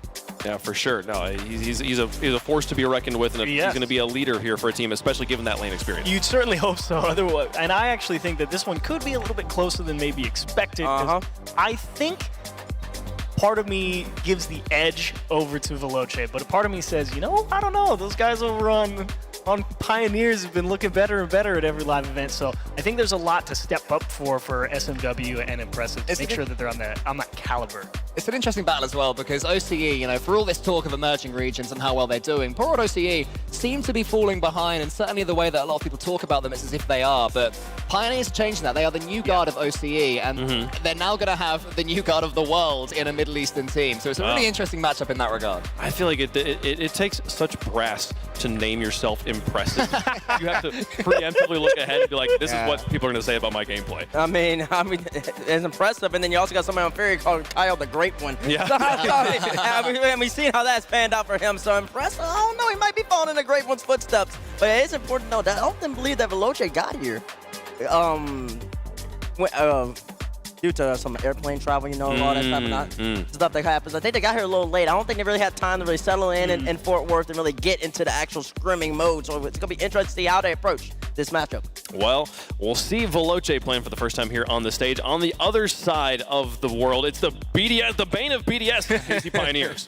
And it feels great to play in front of Dallas, to play in the RLCS, especially because it's Worlds, it's just a big deal. And the audience, I know, is going to be amazing. Everything. We've been playing the whole season, months and months on end, half a year. The majors are good, but to win the World Championship is what you play for. I can feel the nerves. Everyone's a bit nervous, but everyone in the tournament is going to be nervous. A big future ahead of us, and we're just playing with like an underdog mentality. Made all the plays since then. His extra sense at high banana hit him. He's the first one there. Look at the speed from Super Lucky. We're here to win. Our preparations are better. Trying to use all the tools that we've been given by Pioneers. What I say to anyone that says we don't stand chances, you can have your own opinion, but we know that we can beat anyone. 2-0 now up against BDS in match point. Having an absolute party right now down there. Here comes Banana, and he's going to the ceiling. He's almost to mistake. Just trying to find that consistency now, so yeah, we can definitely beat anyone. Bring it. We're ready for you. Thanks to those loyal people who support us, and we'll try and do you proud this tournament. This team, they've earned some fans. They earned a lot of fans. I feel like in London. Yeah, you can hear people here excited to watch them play. I mean, I think over here, any team that can beat BDS and absolutely dominate them. I mean, listen to this. Absolutely loving it. The crowd fully behind them. These OCE teams, wherever they go, people just fall in love with them. And Pioneers are the latest in a line of popular Aussie teams. And they're not worried at all about having that on their back. They have, I mean this as a compliment, an arrogance to them. They are not scared at all. I mean, yeah, when you're going up against CJ, I wouldn't be scared at all. Well, you are going against CJ, and have to go up against Monkey Moon and Seiko and be still confident, you know. You got the MVP of the Oceania region, Banana Head himself, absolute monster of a player. You saw Coach Keller in the background. I don't know where his stuff is. Look how relaxed they look. Yeah, I know. I'm sure if Jorby was here, he'd have something to say about Banana Head. he'd be like, Banana Head's one of the best players in the world. He may not go that far. Here's the thing. There was so many chants ready for Banana Head in London, and unfortunately they didn't quite make it to stand in front of that crowd. I feel like they got a good chance here. Yeah, I think so. I mean, they're already playing in front of a crowd right now. That's it's true. going to be filling up as we go along, so they've already gone one step further than they did in London. But yeah, we were going to swap every 9.5 for Banana Head, so yeah, maybe that'll happen over here. I want to pose a question to all y'all. Was them beating BDS a fluke, yes or no? At that time, I'm going to say no. BDS didn't look good. The way I think they should have beat them. The way they beat them, it wouldn't happen again. But I think coming up against them and taking a series wasn't a fluke. You know, does that make sense? You see what I'm saying there? I think absolutely demolishing them and demotivating them and making them look pretty average. A fluke isn't the right word, but that's an anomaly. I do feel like any team would have beaten BDS in that current state, but to sweep them is still an accomplishment in and of itself. Yeah, no, I was just agreeing. I think it's right about like, okay, yeah, they play BDS like right now. I don't know if they would beat them again, right? But like at the time, it's like, yeah. Who knows, honestly, about BDS right now? We'll see. We don't get to talk about BDS for another week. Yeah, exactly. We'll get to them later. There's something out there right now. How they deal with Veloce, though, is going to be the question. As finally, we see the man of the crowd himself. There we go. Taking the stage. We'll get to see Scrub finally. One of the two Scrubs that are here in this wildcard stage. And one already got a win. One already did get a win. The other one, stunning fashion. You ever think about the fact that Scrub Killa, we just shortened his name to Scrub, and he becomes the thing that he promised to kill? It's done. I've debated this in my mind many times. Is he the killer of Scrubs? Is he the Scrub killer? Like, nobody knows. Is he a Scrub that kills? So many ways you can take his name, but enough about him because it's about Pioneers and Scrub. This Scrub that's on this stage right now. Starting next to, I mean, Banana Head, he was the MVP for a reason. He played so well even in London and throughout the OCE season. He's just the player that they turn to. He's a genuinely terrifying player. Well, let's make some predictions here. Obviously, a strong lineup. A strong case can be made for either side, but how do you feel at home? Let us know in the Verizon fan vote. Use hashtag Velo, hashtag KCP.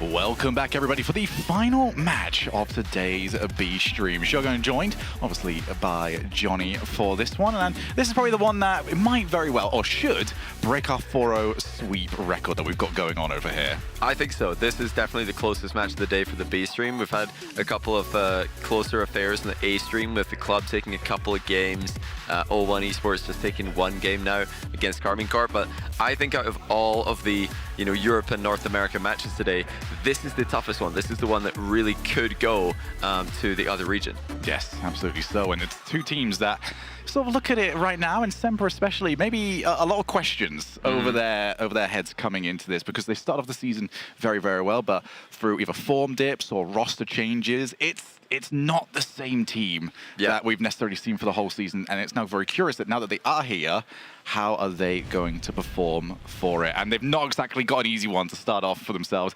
Team Secret, one of the orgs that have stuck around in Rocket League for the longest time, getting their just desserts as they jump in against Semper.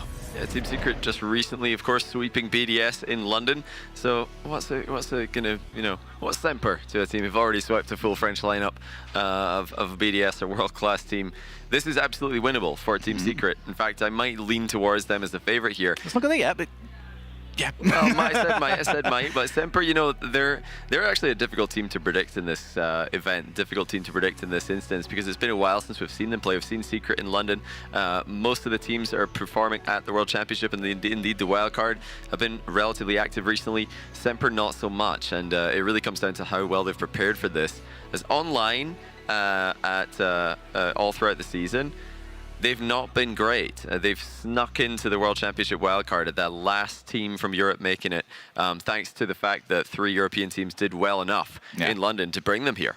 And also that full performance, that just feels like a very long time ago at this point. They got themselves very far in that tournament, but since then have not been able to recapture the magic. But it's been nothing but magical. South America are riding the best wave of the entire time that we have seen them involved in Rocket League. They've gone from, oh, that's a really fun team. They've got phenomenal offense, and they'll probably concede about 8 different goals. But hey, it was fun to watch them, to legitimate contenders. But here's what they're bringing against Team Semper, Exotic, Casio, and Chaussette. And a Chaussette that has a lot to prove, I feel, in this one. He's here to right a wrong, because we cast our mind back the last time we got to have a World Championship over in Madrid. Oh, yeah. Chaussette came in with a team in Reciprocity that should have been up there. That should have been contenders. They had won. They had blasted through and won the playoffs for the European regionals, and then they came in and bombed out. Yeah, they fell flat, and Casio was at that World Championship as well, but with similar results to Chaussette on a different roster.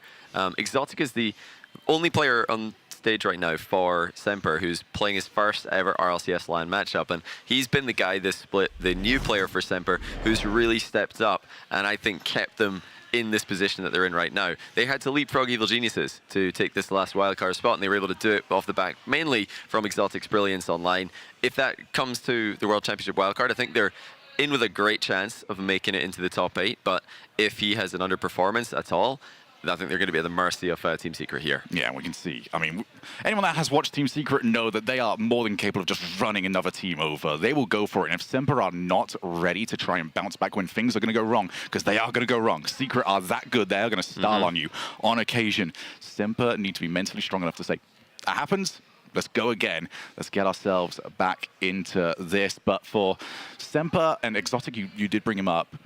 Maybe some of the tough issues to fill of the entire season, because Semper were maybe last in the domino effect that happened from the BDS switchover where they brought in a brand new team. Yeah. And it was him that had to try and take over for Archie. We'll get back to this in a moment, but first thing, we want to hear what you think at home. Who's going to be taking this between #TS or #SMPR? Get those in, and we'll find out very shortly what you believe. Johnny, you said maybe earlier on. Are we going to commit to this? You know, based on what we saw on the face cams there's always a chance that something changes. If somebody just looks completely exhausted, then you might think, actually, I'm not going to predict them to win. But no, they look fine. I think the Team Secret really comfortable here. I'm going to go for them. I think it's going to be a close series, but I'm leaning Team Secret. I'm going to back them for the win here. I'm absolutely on the side of we need a really good series on the B stream today. So I'm going to try and split us on this one. I'm going to go for Semper. Fair enough. It's fair enough. But this needs to be 6 or more, I feel, is going to be in the overall games. But we know what we think. Maybe let's find out what you at home think. The last prediction we had up there was 14%. 14 for Pirates? 14% for Pirates. Okay. So this will be more. This is definitely a lot closer. But Team Secret, I'm telling you, man, the South American hype is real. That's cool. I mean, we've seen the club play on the A stream today versus Space Station Gaming. They were very impressive. They lost 4-2, but Space Station came out hot. They played really well. So that was the debut LAN, international LAN match for 2 of the club's players. Secret have got a bit more experience here, so I think they're going to have more composure in this setting, in this first round. And I don't think Semper are anywhere near Space Station Gaming level. So if we're putting Secret near the club, which I think most people are, Semper are way off SSG right now. I think we'll find out soon. So this is, I think, a good prediction by Twitch chat. Good job, guys back home. I think for once we agree. So we're 2-1, 2-1 against you, Shogun. Yeah, I'll take it. Maybe you'll see Smug Shogun later on, or maybe not. It depends on how good this series ends up being. But yes, I'm looking forward to finding out here. I think this is also a format that maybe for Semper does actually quite suit them, because previously, especially again, Chaussette, I don't want to harp on it too much, but the times that it's gone the worst for him is when one match loss and it goes wrong. And you're very low on there. That's not necessarily the case in this one. You do have 2 potential series losses. They don't want to take it here. But for Semper, there are going to be chances in the future. They get to put it right. They get to try and bounce back. But for Team Secret, we will see, is South America more than just a one-team region? I think all of us believe that that is not the case. But now let's see if the results can start to match. And the other key thing to note is that both teams need minimum 1 game here in this series. to guarantee a matchup against an APAC team or a Sub-Saharan Africa team tomorrow, as both Sub-Saharan Africa teams and both APAC teams have been swept. So our other 4 losers, should they all at least take a game today, will be matched up against those 4 underdogs in round 2. And that's a much easier matchup than being dealt, you know, one of each other, which could happen as the seeding determines a tie break there if you get swept. So neither team can really afford to get swept here, but of course they're both thinking about the win. I think you definitely want to avoid the club and 0-1 if you possibly can. Veloce in there, Pioneers, they're playing right now in the A stream. Loser of that is definitely going to be a tough round 2 matchup. Well, let's get ourselves into the nitty-gritty of this one, and we have seen Semper with a lot of offense to start us off. No real chances to follow it, but this might be their first, and it certainly will be. Goal for Casio as Team Secret run out of players on the goal line. Yeah, great finish by Casio here. The corner wall pass finds him in the middle, times his arrival to perfection. Team Secret with just a bit of a gap at the back, not able to close the door in the near post shot. Team Secret, I'm looking forward to seeing, again, a transition game. How can they get themselves out of positions like this? They haven't done it yet. Semper have been all over them offensively. Send a couple of players over to the corner, pop the ball out, but Casio keeps that pressure on. Team Secret just look a step or 2 behind, and this is where you start to look towards the boost amounts. Can't afford to start running low. As well, that's... Yeah, okay.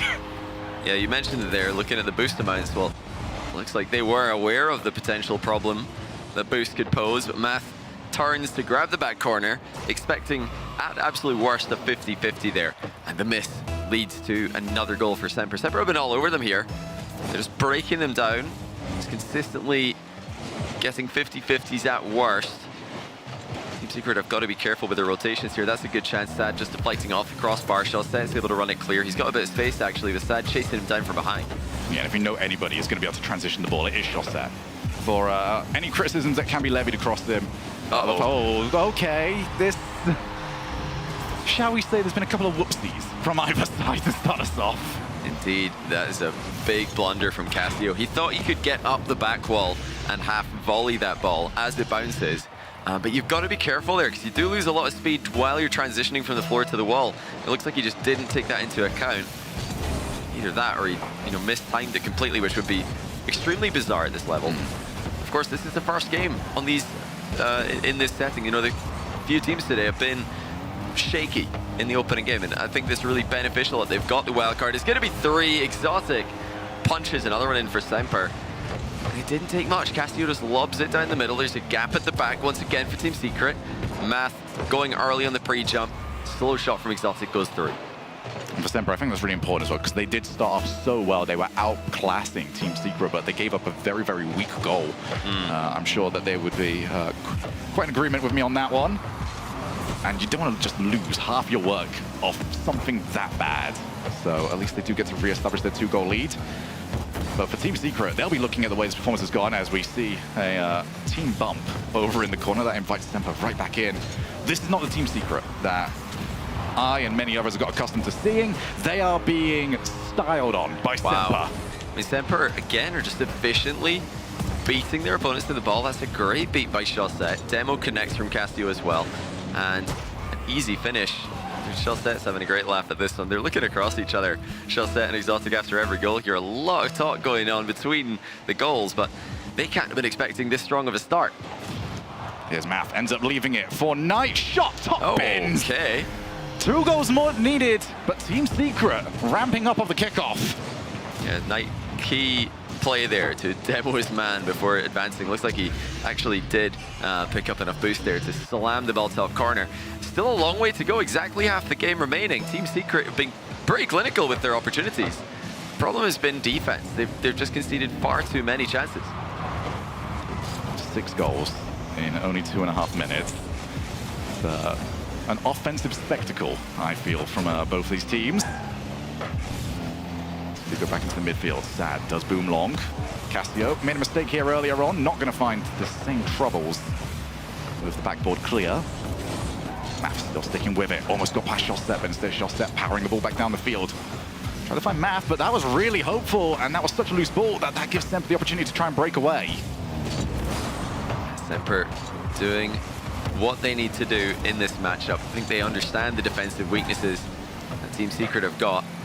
They're not taking big risks, they're not going for big plays, they're just dissecting them with simple Rocket League. Trying to right or wrong, actually, Semper's only matchup that they have on record against a South American team this season is a loss, where they played against Furia.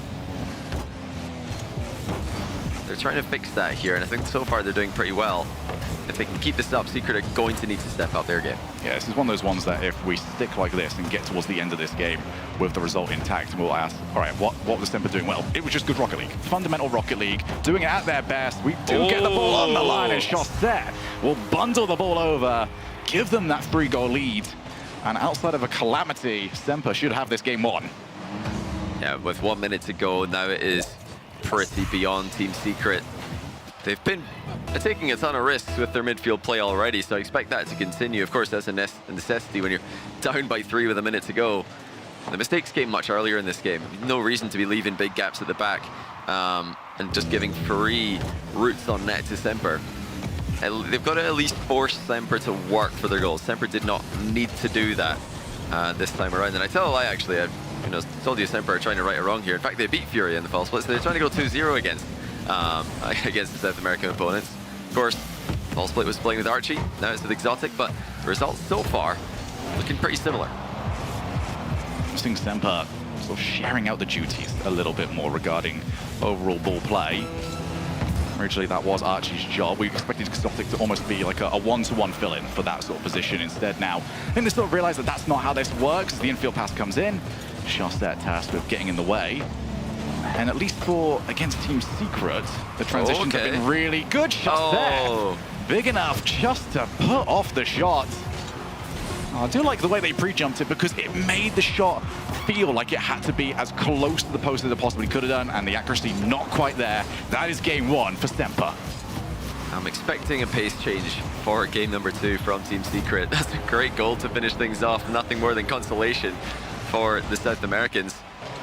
With Semper's play style being just about consistency in the midfield, just trying to keep the ball in awkward positions, Team Secret have got to take the fight to them. If they sit back in defense, they're leaving themselves vulnerable to bumps. They're leaving themselves vulnerable to demos, having their boost stolen. And it's a historical fact that has remained true for South America over the years. They just don't play comfortably in defense. And even Furia, not so known for their defense as they are their unbelievable offensive power. So Team Secret have got to fight for that midfield. They've got to take the fight to Semper here, try to start using their mechanics to force mistakes out of their opponents, because Semper is solid, and this is a great look for them early on, but they've not been tested. Yeah, I wouldn't necessarily describe this as a clean game of Rocket League from even either side. Semper had a couple of mistakes that they will want to get sorted out. But overall for Team Secret, it's about disrupting the status quo. The more chaotic, the more almost sort of gross the Rocket League looks on the field, the better it is for Team Secret, because Semper, historically, don't react well. They're not a reactionary team. They know what they want. They want that play to go exactly how they imagine it, and when it doesn't, things start to get a bit iffy. Yeah, right now I'm loving the vibes that Semper have had on the stage, though. Exotic and Chaussette just having a conversation, looking across at each other, and Chaussette's quite a shy character, and he always has been. It's good to see him coming out of his shell a little bit here. That's something that is so important on a LAN environment, as we've seen throughout the season. Teams have crumbled under the pressure of a reverse sweep at times when the vibes go wrong, but it's just good vibes and good goals from Semper. The kickoff goes in their favor. Cassio able to get past Math here, and then 1v1 sat at the near post. Cassio didn't even have to slow down or break or anything. That was just part of the route, and the ball was delivered to him on a plate.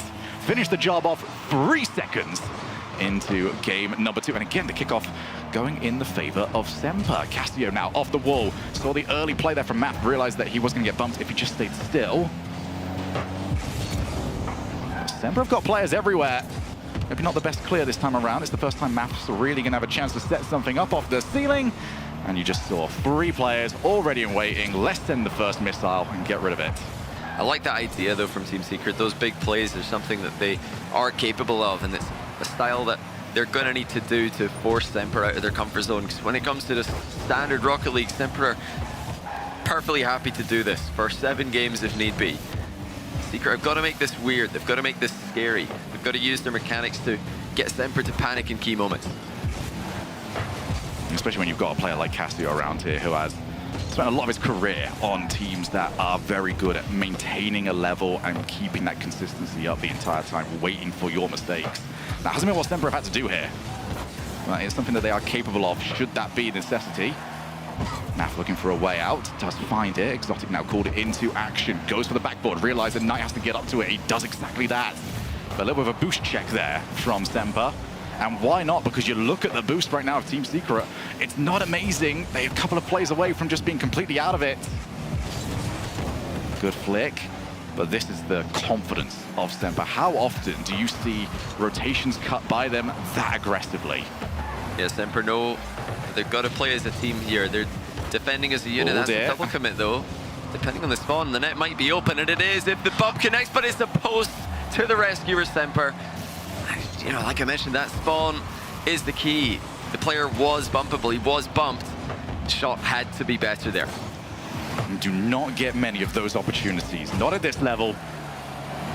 And Team Secret might very well regret that in about 3 minutes time. Booming clear, shot set. Does the Exotic, ends up getting called off for it for the booming clear. Back to the corner. Here's Knight, good block. Team Secret happy just to start sending the bodies. Get some blocks. Whether or not Semper can react is entirely up to them.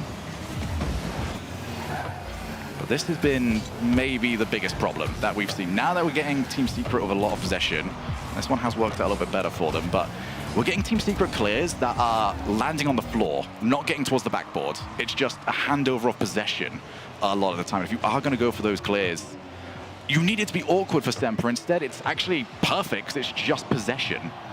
Yeah, they are slowing the ball down when they've got time to. Not the first time this game, though, we've seen a dribble out of Secret. Semper playing with a very defensive back line. This is a change-up compared to game 1, but a bit of a miscommunication there. Secret with a back post approach. Actually challenged and outplayed by the same team centering the ball. So, got to really just iron out these communication mistakes in the final third. Otherwise, chances will be limited. Semper looking threatening again. Pre-jump save from Knight. And now he's tasked with trying to get rid of it. Instead, Chaussette. Just typically too fast. Flip reset, that's on target. But not powerful enough. Once again, Chaussette in the way. Frustrating Team Secret, who have only got 90 seconds left to find a goal. Semper continue to impress with their challenge timing. Oh my goodness, Math had to send that into his own backboard. He almost owned goal. But he had to do something there, so credit to him. He didn't own goal and managed to miss the target. If he had failed to make contact, it would have been a free shot for Semper. So he adapted well. Oh, is that going to trickle in? Yes, it is. The lead doubled up by Semper. And despite Secret looking a mark better in game number 2, they also look a step behind. I mean, that is just a goal that summarizes this series pretty well so far. Secret taking risks with boost management and defense. Instead of playing for the small pads, they're running away to look for 100, and the ball just goes in their net. And it's not always been about leaving the net and leaving the ball and going for the boost at the wrong times. It's just Semper playing simple Rocket League and eventually wearing them down. Knight with a double tap here, doesn't make contact. Chaussette again consistent in defense. The follow-up shot goes wide from Sad.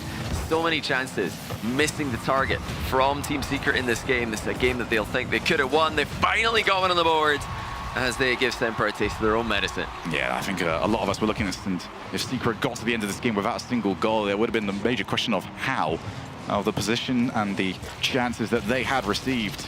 Surely one should have gone in. And now, with the opportunity to get the extra goal and start to turn this series back on its head, put Semper on the back foot and see how Semper react, because that will be a question that will linger over Semper until they are put into that position. For now, off the backboard, looking for the setup. Semper don't commit to it. And a big block there by Chaussette. Had to make sure he was there for it. As the final man back. Semper have got full confidence. They are only sending one player, and that one player, more often than not, is not only getting contacted, he's winning the challenge, which is something that Secret tend to come out on top of. As we do see yet another one, this is probably a better position here for Secret. They've got to turn this into a play. Look at that touch, though. Chaussette has sends that for a run. Shawset's been brilliant with his defensive touches. That's 2 players out of the game though for Semper. Exotic's rapidly moving back, rotates towards the ball. That really alleviates all the pressure on his third man. No save necessary. Semper take 2 games in a row. Now the pressure's really on Team Secret, because not only are they struggling in a matchup where on paper they look to be at least even on, but they've now got to really get their heads down and get a game. If they go down 0-3, absolute disaster. I mean, they need a game here to help them get that preferential seeding for round 2, which will be drawn at the end of this match here. Looks like we're going to be the last match to finish for the day. That's when we'll know what the round 2 matches are. If they get swept, there's a chance to get a much, much harder matchup tomorrow, not against an APAC or an SSA team, which would give them the perfect regain. The way it's going, I think Secret can come back. I think they're capable. Yeah, they've called a timeout. This is smart, I think, because they've got to really figure this one out. Game 3, for them, is going to be the most important game. If they can't download Semper here, they're in massive, massive trouble. I'm going to almost be accused here of oversimplifying what I find the problem is at the moment, but we know what Secret can do when they get those individual plays, when they go for their flip reset, you know, making it very tricky over there. But when that is the only thing that is working for you, it becomes very, very obvious, and it's something that Semper, skill-wise, are qualified to deal with. For me, unless Team Secret can get these clears to get a bit more power, put some Semper players in an awkward position where they can't just, oh cool, I'll grab 100 boost and play the ball that you just gave over to me. Unless that starts becoming a prevalent factor where we can force Semper players further back, Semper can always position themselves ready for your individual play, and they're more than capable of taking it off you. Yeah, this is, I think, it's a tricky one for Secret. Because Semper are playing very, very solid. They're playing simple Rocket League, and that's an easy strategy to continue executing on. And the one thing Semper have done very well defensively is forcing the issue early. They know that if they give time to Team Secret, if they give them a reset close to the goal, they're in big trouble. So they're not doing that. They're challenging air dribbles early. They're getting out fast. And that means that Secret have got to get a reset on the ball quickly.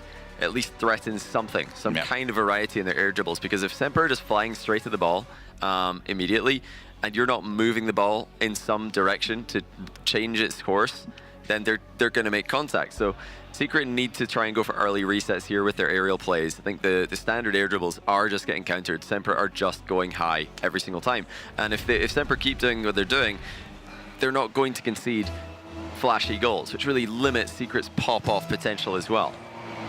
Let's find out. A massive 5 minutes ahead of Team Secret.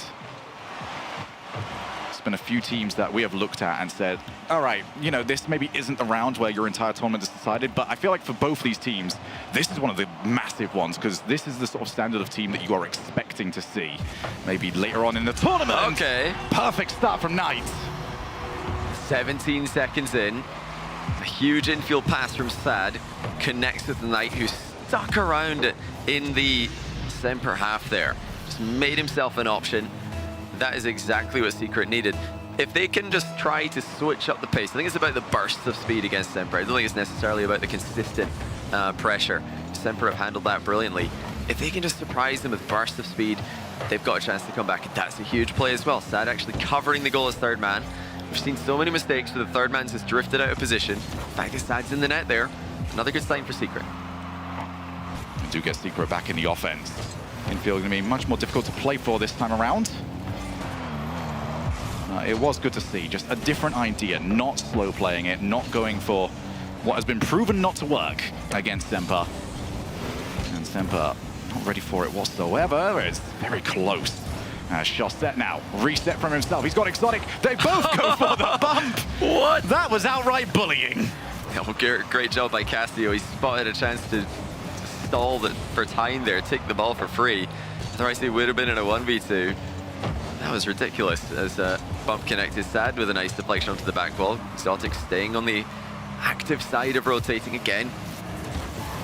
Exotic again just showing why the resets aren't working as they almost score once more. It's well defended by Math, who patiently waited for the bounce to come towards him. Secret have got to stop air dribbling, and they've got to stop just hitting the ball straight at Semper. If they're not changing the direction, if they're not changing the speed, Semper are just going to keep flying into the ball. That was another example of it. Shawset just going straight for the ball, forcing the air dribble to go over his head. And that's an easy one for Semper to defend afterwards. We discussed it an awful lot, especially when we see teams like G2, where, as we do get Casio, is that just open as Exotic? He can turn around to them. Look, guys, it's my first World Championship, so I just want to be comfortable. He's padding the stats there, and we credited Casio. He played third man perfectly earlier, just saw an opportunity to take the ball for free. That was a chance for Math to do the same thing, but he just dives in, and the 50-50 wasn't favorable. That's the outcome sometimes. If you 50-50 the ball's last man, you don't have somebody coming back to help you, and it could just be open. That's the point I wanted to make earlier on, where it's like, the Secret to me are very good mechanically, but they're not very good at disguising the play. It's very obvious early on, this is what they want. And when you're against like a team like Team Semper that aren't going to overcommit, they can read that play and more than capable of preventing it. I think Secret could do with just disguising it, leaving options. Oh my goodness, Knight had to be on his toes. And they're still up against it here. Shot, almost put it behind Math. Shosette keeps the ball on, has got options. Infield pass, and Shosette not on that side of the field. Still rotating in. But Semper's offensive rotations, so aggressive. And plays like that get so close to going in. Oh my goodness, that was close.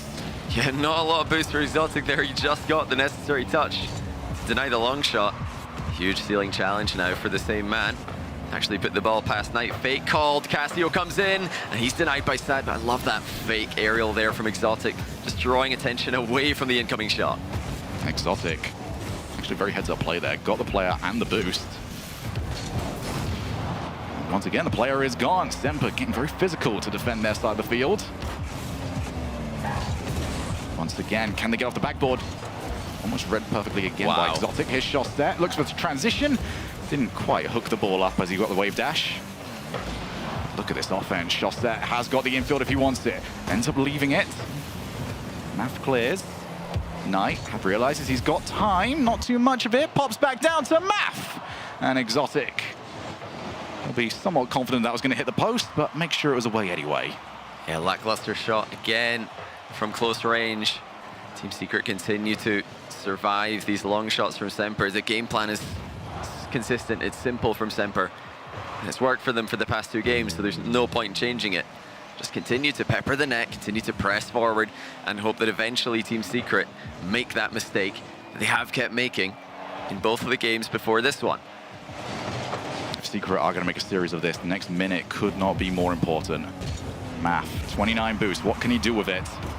Unfortunately, not all that much. Probably in the position Exotic most wanted, but he still misplayed it. And that is not how I expected that one to play out. Yeah, Shosette just trusted Exotic to have something here. I think he was running away from Math as well. But he just got on the wrong side of the engagement. Got bumped out of position. Easy open net, albeit quite close to missing once again from Team Secret, but they've done it. 1 goal lead. Just over 30 seconds to go. Shosette read very well there by Sad. Casio realizes he's got a little bit of time. Try to find Exotic instead. Great interception. Is Sad going to finish the game off? No. Back into midfield. Where's going to be the third man? Math's quite far back. Pass to Casio. No, instead Exotic tasked with keeping the ball in play. Semper, 11-second shot on target. Oh my. Didn't even hit the 10-second countdown. Oh, what a huge misplay by Team Secret. Sad darts out the net, joins his team in the corner. That means he's not able to contest the shot, just has to wait and hope it's a bad one. It's not. Semper equalized. And just moments ago, they had a completely uncontested shot from close range to go 3-1 up. I mean, they had this one in the bag. Now it's Semper's. Can they get them into overtime? As Semper pile on the pressure, Knight clings on to the ball. I think Semper will accept OT. Yeah, especially with none of that 100 boost left in that back corner. Overtime to potentially give Semper quadruple match point. Exotic drops it down. Shosette, good block from him. Semper are always leaving that option just to track back, make sure no clears are going to result in a dangerous situation for themselves. This is better here from Knight. Can he land in time? Not quite. Shosette. Would be a little bit tricky with it. Oh, this is your chance. Knight goes up and misses the ball. The boost just ran out. Secret just missing so many glorious opportunities. They should absolutely have won this game by now.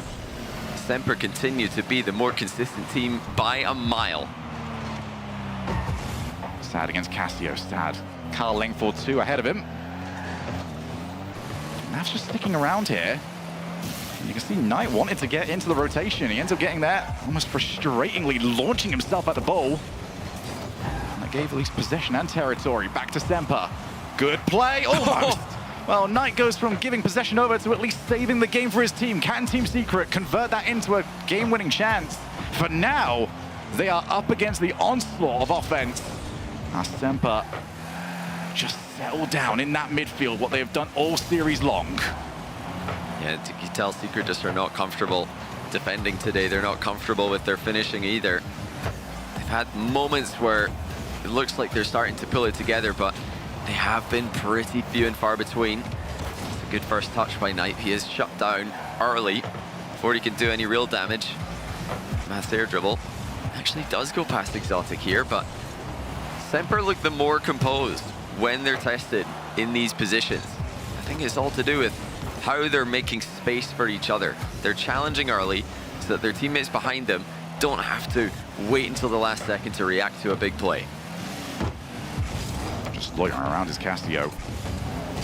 Making sure there is at least somewhat pressure there without the downside of having to commit to it. Chaussette backs down. Invites Cassio into the play. Team Secret starting to match Semper now for pace. Over a 2-game deficit. Is it too late? It's all down to whether or not they can get the next goal. Exotic leaves it for Chaussette. Goes for the net! Oh! And catches them out! Team Secret caught asleep! Once again, all it takes is a simple shot. Chaussette with the air roll gets a ton of power, and Math accidentally fakes out his last man there. Jumped as if to save it. Backflips on the spot in a panic. And the third man who would have had it covered didn't jump. So 3-0. Semper have 4 match points. And like we mentioned earlier, Secret, if they don't get a game here, are just making life so much more difficult for them tomorrow. Same thing is happening on the A stream, by the way. Pioneers have 3 straight against Veloce. Both game 3s, A stream and B stream, did end in an overtime. I think it was a 6-minute overtime between Veloce and Pioneers. So it looks like if things continue as they are, we're going to have wins for all the European, North American, and OCE teams in round 1, with South America, Middle East, APAC, and SSA all struggling on day 1 of Wildcard. I think a lot of people from OC are very happy hearing that right now, because they kind of feel like the forgotten region. They came in with so much hype behind them, but as South America rose up, gets spoken about less and less, but focusing right now on what is happening in front of us. No timeouts left for Team Secret. It is what they have got that they need to take forward to get the next 4 games.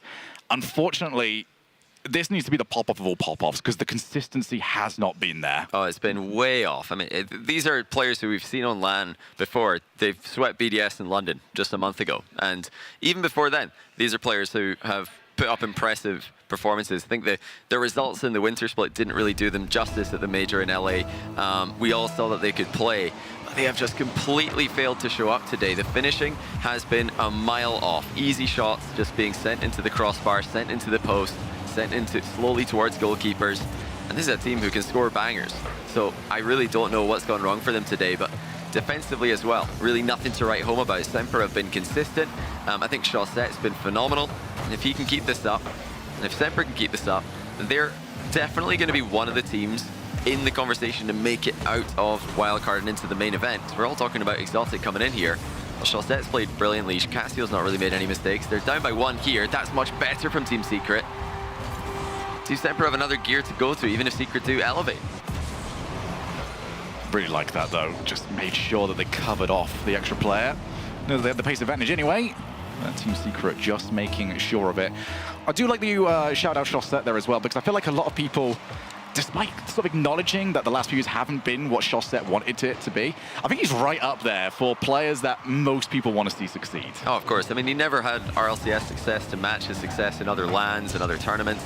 There was a time where Chaussette was undoubtedly the best player in the world. You know, he popularized the Fennec when he dominated DreamHack Valencia in 2019. It feels like almost a myth now, because we had such an influx of new viewers when we went online for RLCS Season X.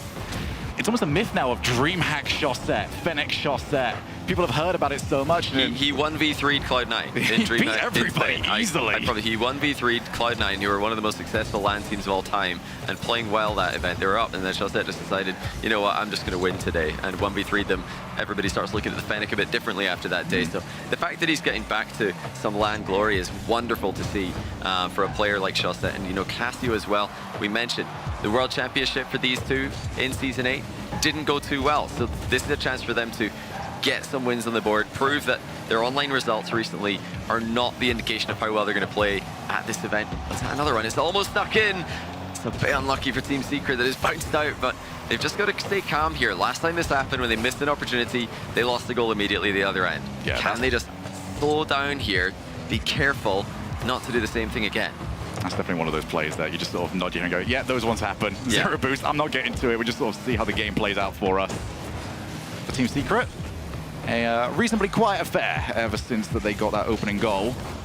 It's something that they will take. Maybe we'll get a little bit more loud as Casio smashes it in. 1-1.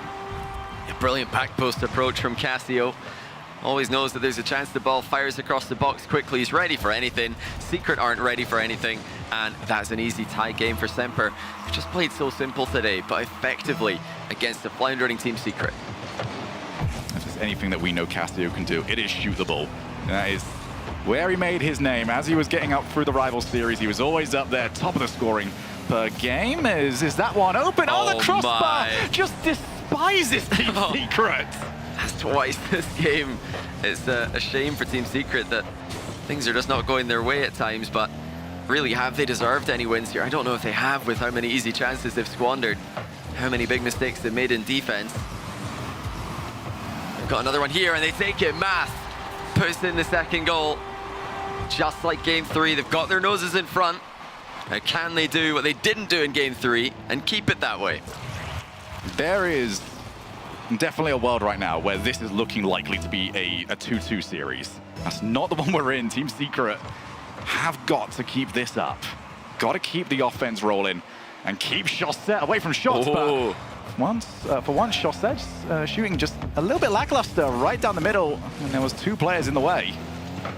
And news from the A stream, Pioneers have completed the sweep on Velochain. That is huge for the standings here today. If Secret also end up going down 0-4, then we've got a whole pile of teams with a terrible head-to-head differential. And that's not something we expected. Maybe we should have seen it coming after London's 3-0 fiesta that we had on the first day. It seems like once teams fall behind, the heads go down. I think that's why staying positive, the teams who can smile all the way through, the way Semper have today, they've been benefiting so much. Even when they're down, heads are staying strong.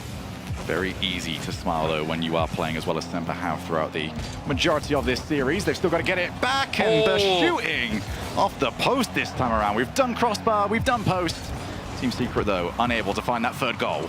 That was better, though. I mean, that was a tougher shot. That was a very tough shot. They're missing easy shots, missing freebies earlier on in the series. That was a tough one. Would have been a great goal had it gone in for 3-1. I would rather they missed like that than put it at down the middle every single time. If you can save this, you're a legend. Oh, no! We were pulling for you, Sad! Oh, it was so close, but what a challenge by Shawset to 50-50 the ball into the middle, and Exotic just did enough.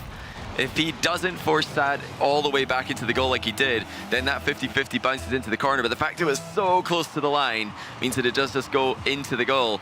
Exotic chasing Sad into an uncomfortable position. Once again, Semper have tied it. I mean, they just keep coming back. Even though Secret are trying everything here.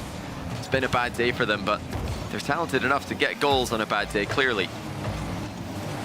And definitely the best game that we've seen from Secret. I mean, that last goal notwithstanding, because, hey, nobody's stopping that one. Can Secret at least get themselves that crucial one-game win and give themselves an easier draw for tomorrow? Or Semper just too consistent and too strong? Zero boost for Sad. His opponent doesn't quite know that, however. Shawset trying to find a way out. Not going to happen just yet. Knight off the backboard. Brilliant from Casio. Guides it out, gets his body in the way, but we might still have one more shot at this. Casio's still downfield.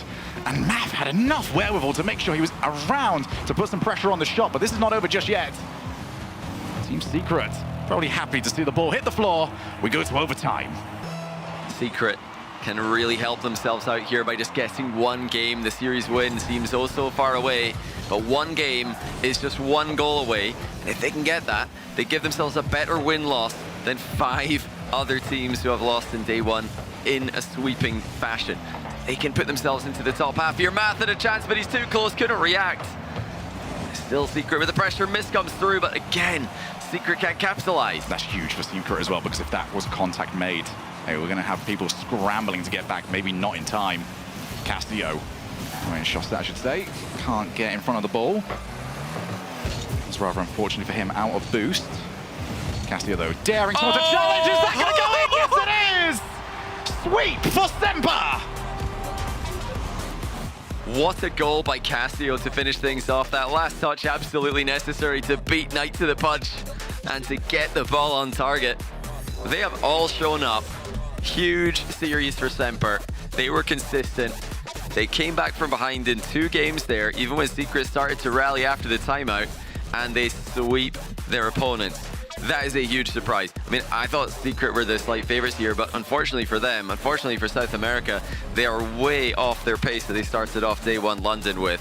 And fortunately for Europe, Semper have really shown up. I mean, the difference that we just saw there, a 3-man team, not exotic, styling on everyone. The whole team shows up and plays brilliantly. That is a great sign for them. Europe looking good, NA looking good, OCE looking good on day one. They're all going to be playing against each other tomorrow with MENA, SSA, APAC, and South America teams all 0-1 after the day. So they're all going to be playing against each other as well. I can't wait to see the draw, but this is really quite fascinating. Everybody's brackets dead. This was supposed to be the close one. Yeah, this was supposed to be easy. That's what it was. It should have been. I mean, firstly, trust me. I'm gonna go smug, Shogun. I did say this was gonna happen. But you didn't think it was gonna be 4-0 though. Come on. Nah, it was easy. It was always gonna be. You know, that's just how it is. But what I do like here is that a lot of teams from Europe who are coming over to this World Championships, a lot of them actually didn't qualify for London. They had a long period of time. Yeah, Dig Semper not there. We see that was time well used here by Semper because, as you mentioned, not as much exotic. It didn't look in this series like exotic was an Archie replacement in this one. This was a brand new philosophy, more utilization of everybody, and it worked a treat. Yeah, I mean, they look very solid. I mean, they look like a team who will be tough for anyone to break down in a best of 7. I mean, the results have been one-sided across the board. Yeah. Let's have a look at them, shall we? Yeah, let's have a look at today's results. On the B stream, wasn't it? It was like, oh yeah, look at that. 4-0-0-4, 4-0-0-4. I mean... Now, the first 3 there, that's fair enough. I think a lot of people, myself included, would have predicted sweeps, but the fact that Semper have beaten Secret is massive. They've stepped up hugely since their regional performances this last split in spring. Secret have got to elevate. I mean, if this is the first time you've seen them play, trust me, they are way off their usual pace today. Really quite surprising. But the fact that they failed to get a game, it means that they've got a much tougher record ahead of them, tougher run ahead of them.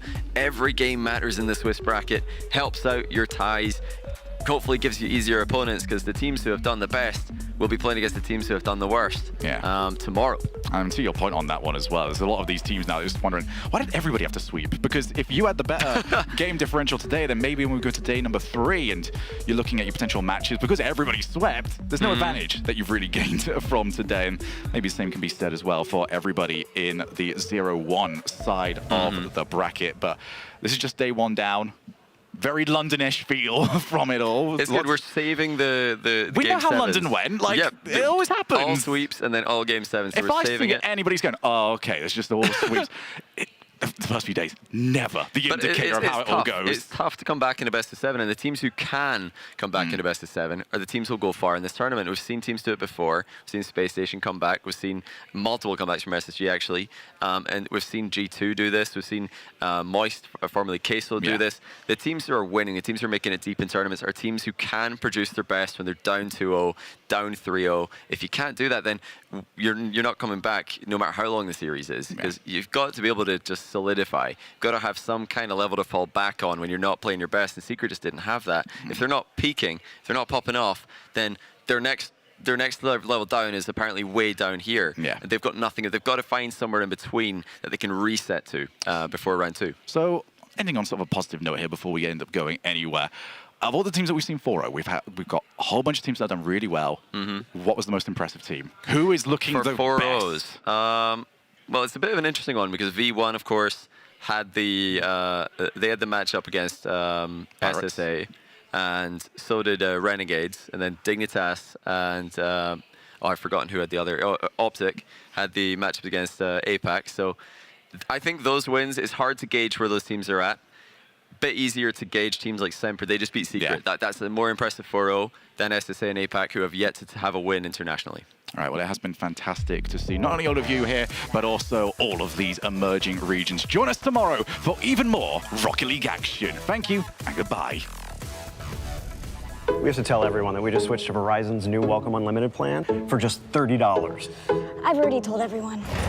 Wait, did you say Verizon for just $30? It's their best unlimited price ever. $30? That's awesome. Yeah, and it's from the most reliable 5G network in America. For $30 a line, I'm switching now. Yeah, it's easy. And you get $960 when you switch the whole family. Wow, I gotta let my buddies know. We're already here. The network you want, the price you love, only from Verizon. This might not be your car, and this might not be your engine. Maybe this isn't your morning routine, and maybe these aren't your coworkers. Perhaps these aren't your standard driving conditions. Far from it. But this is your oil, which means you're one of us, doesn't it? For serious engines, on and off the track, upgrade to Mobil 1.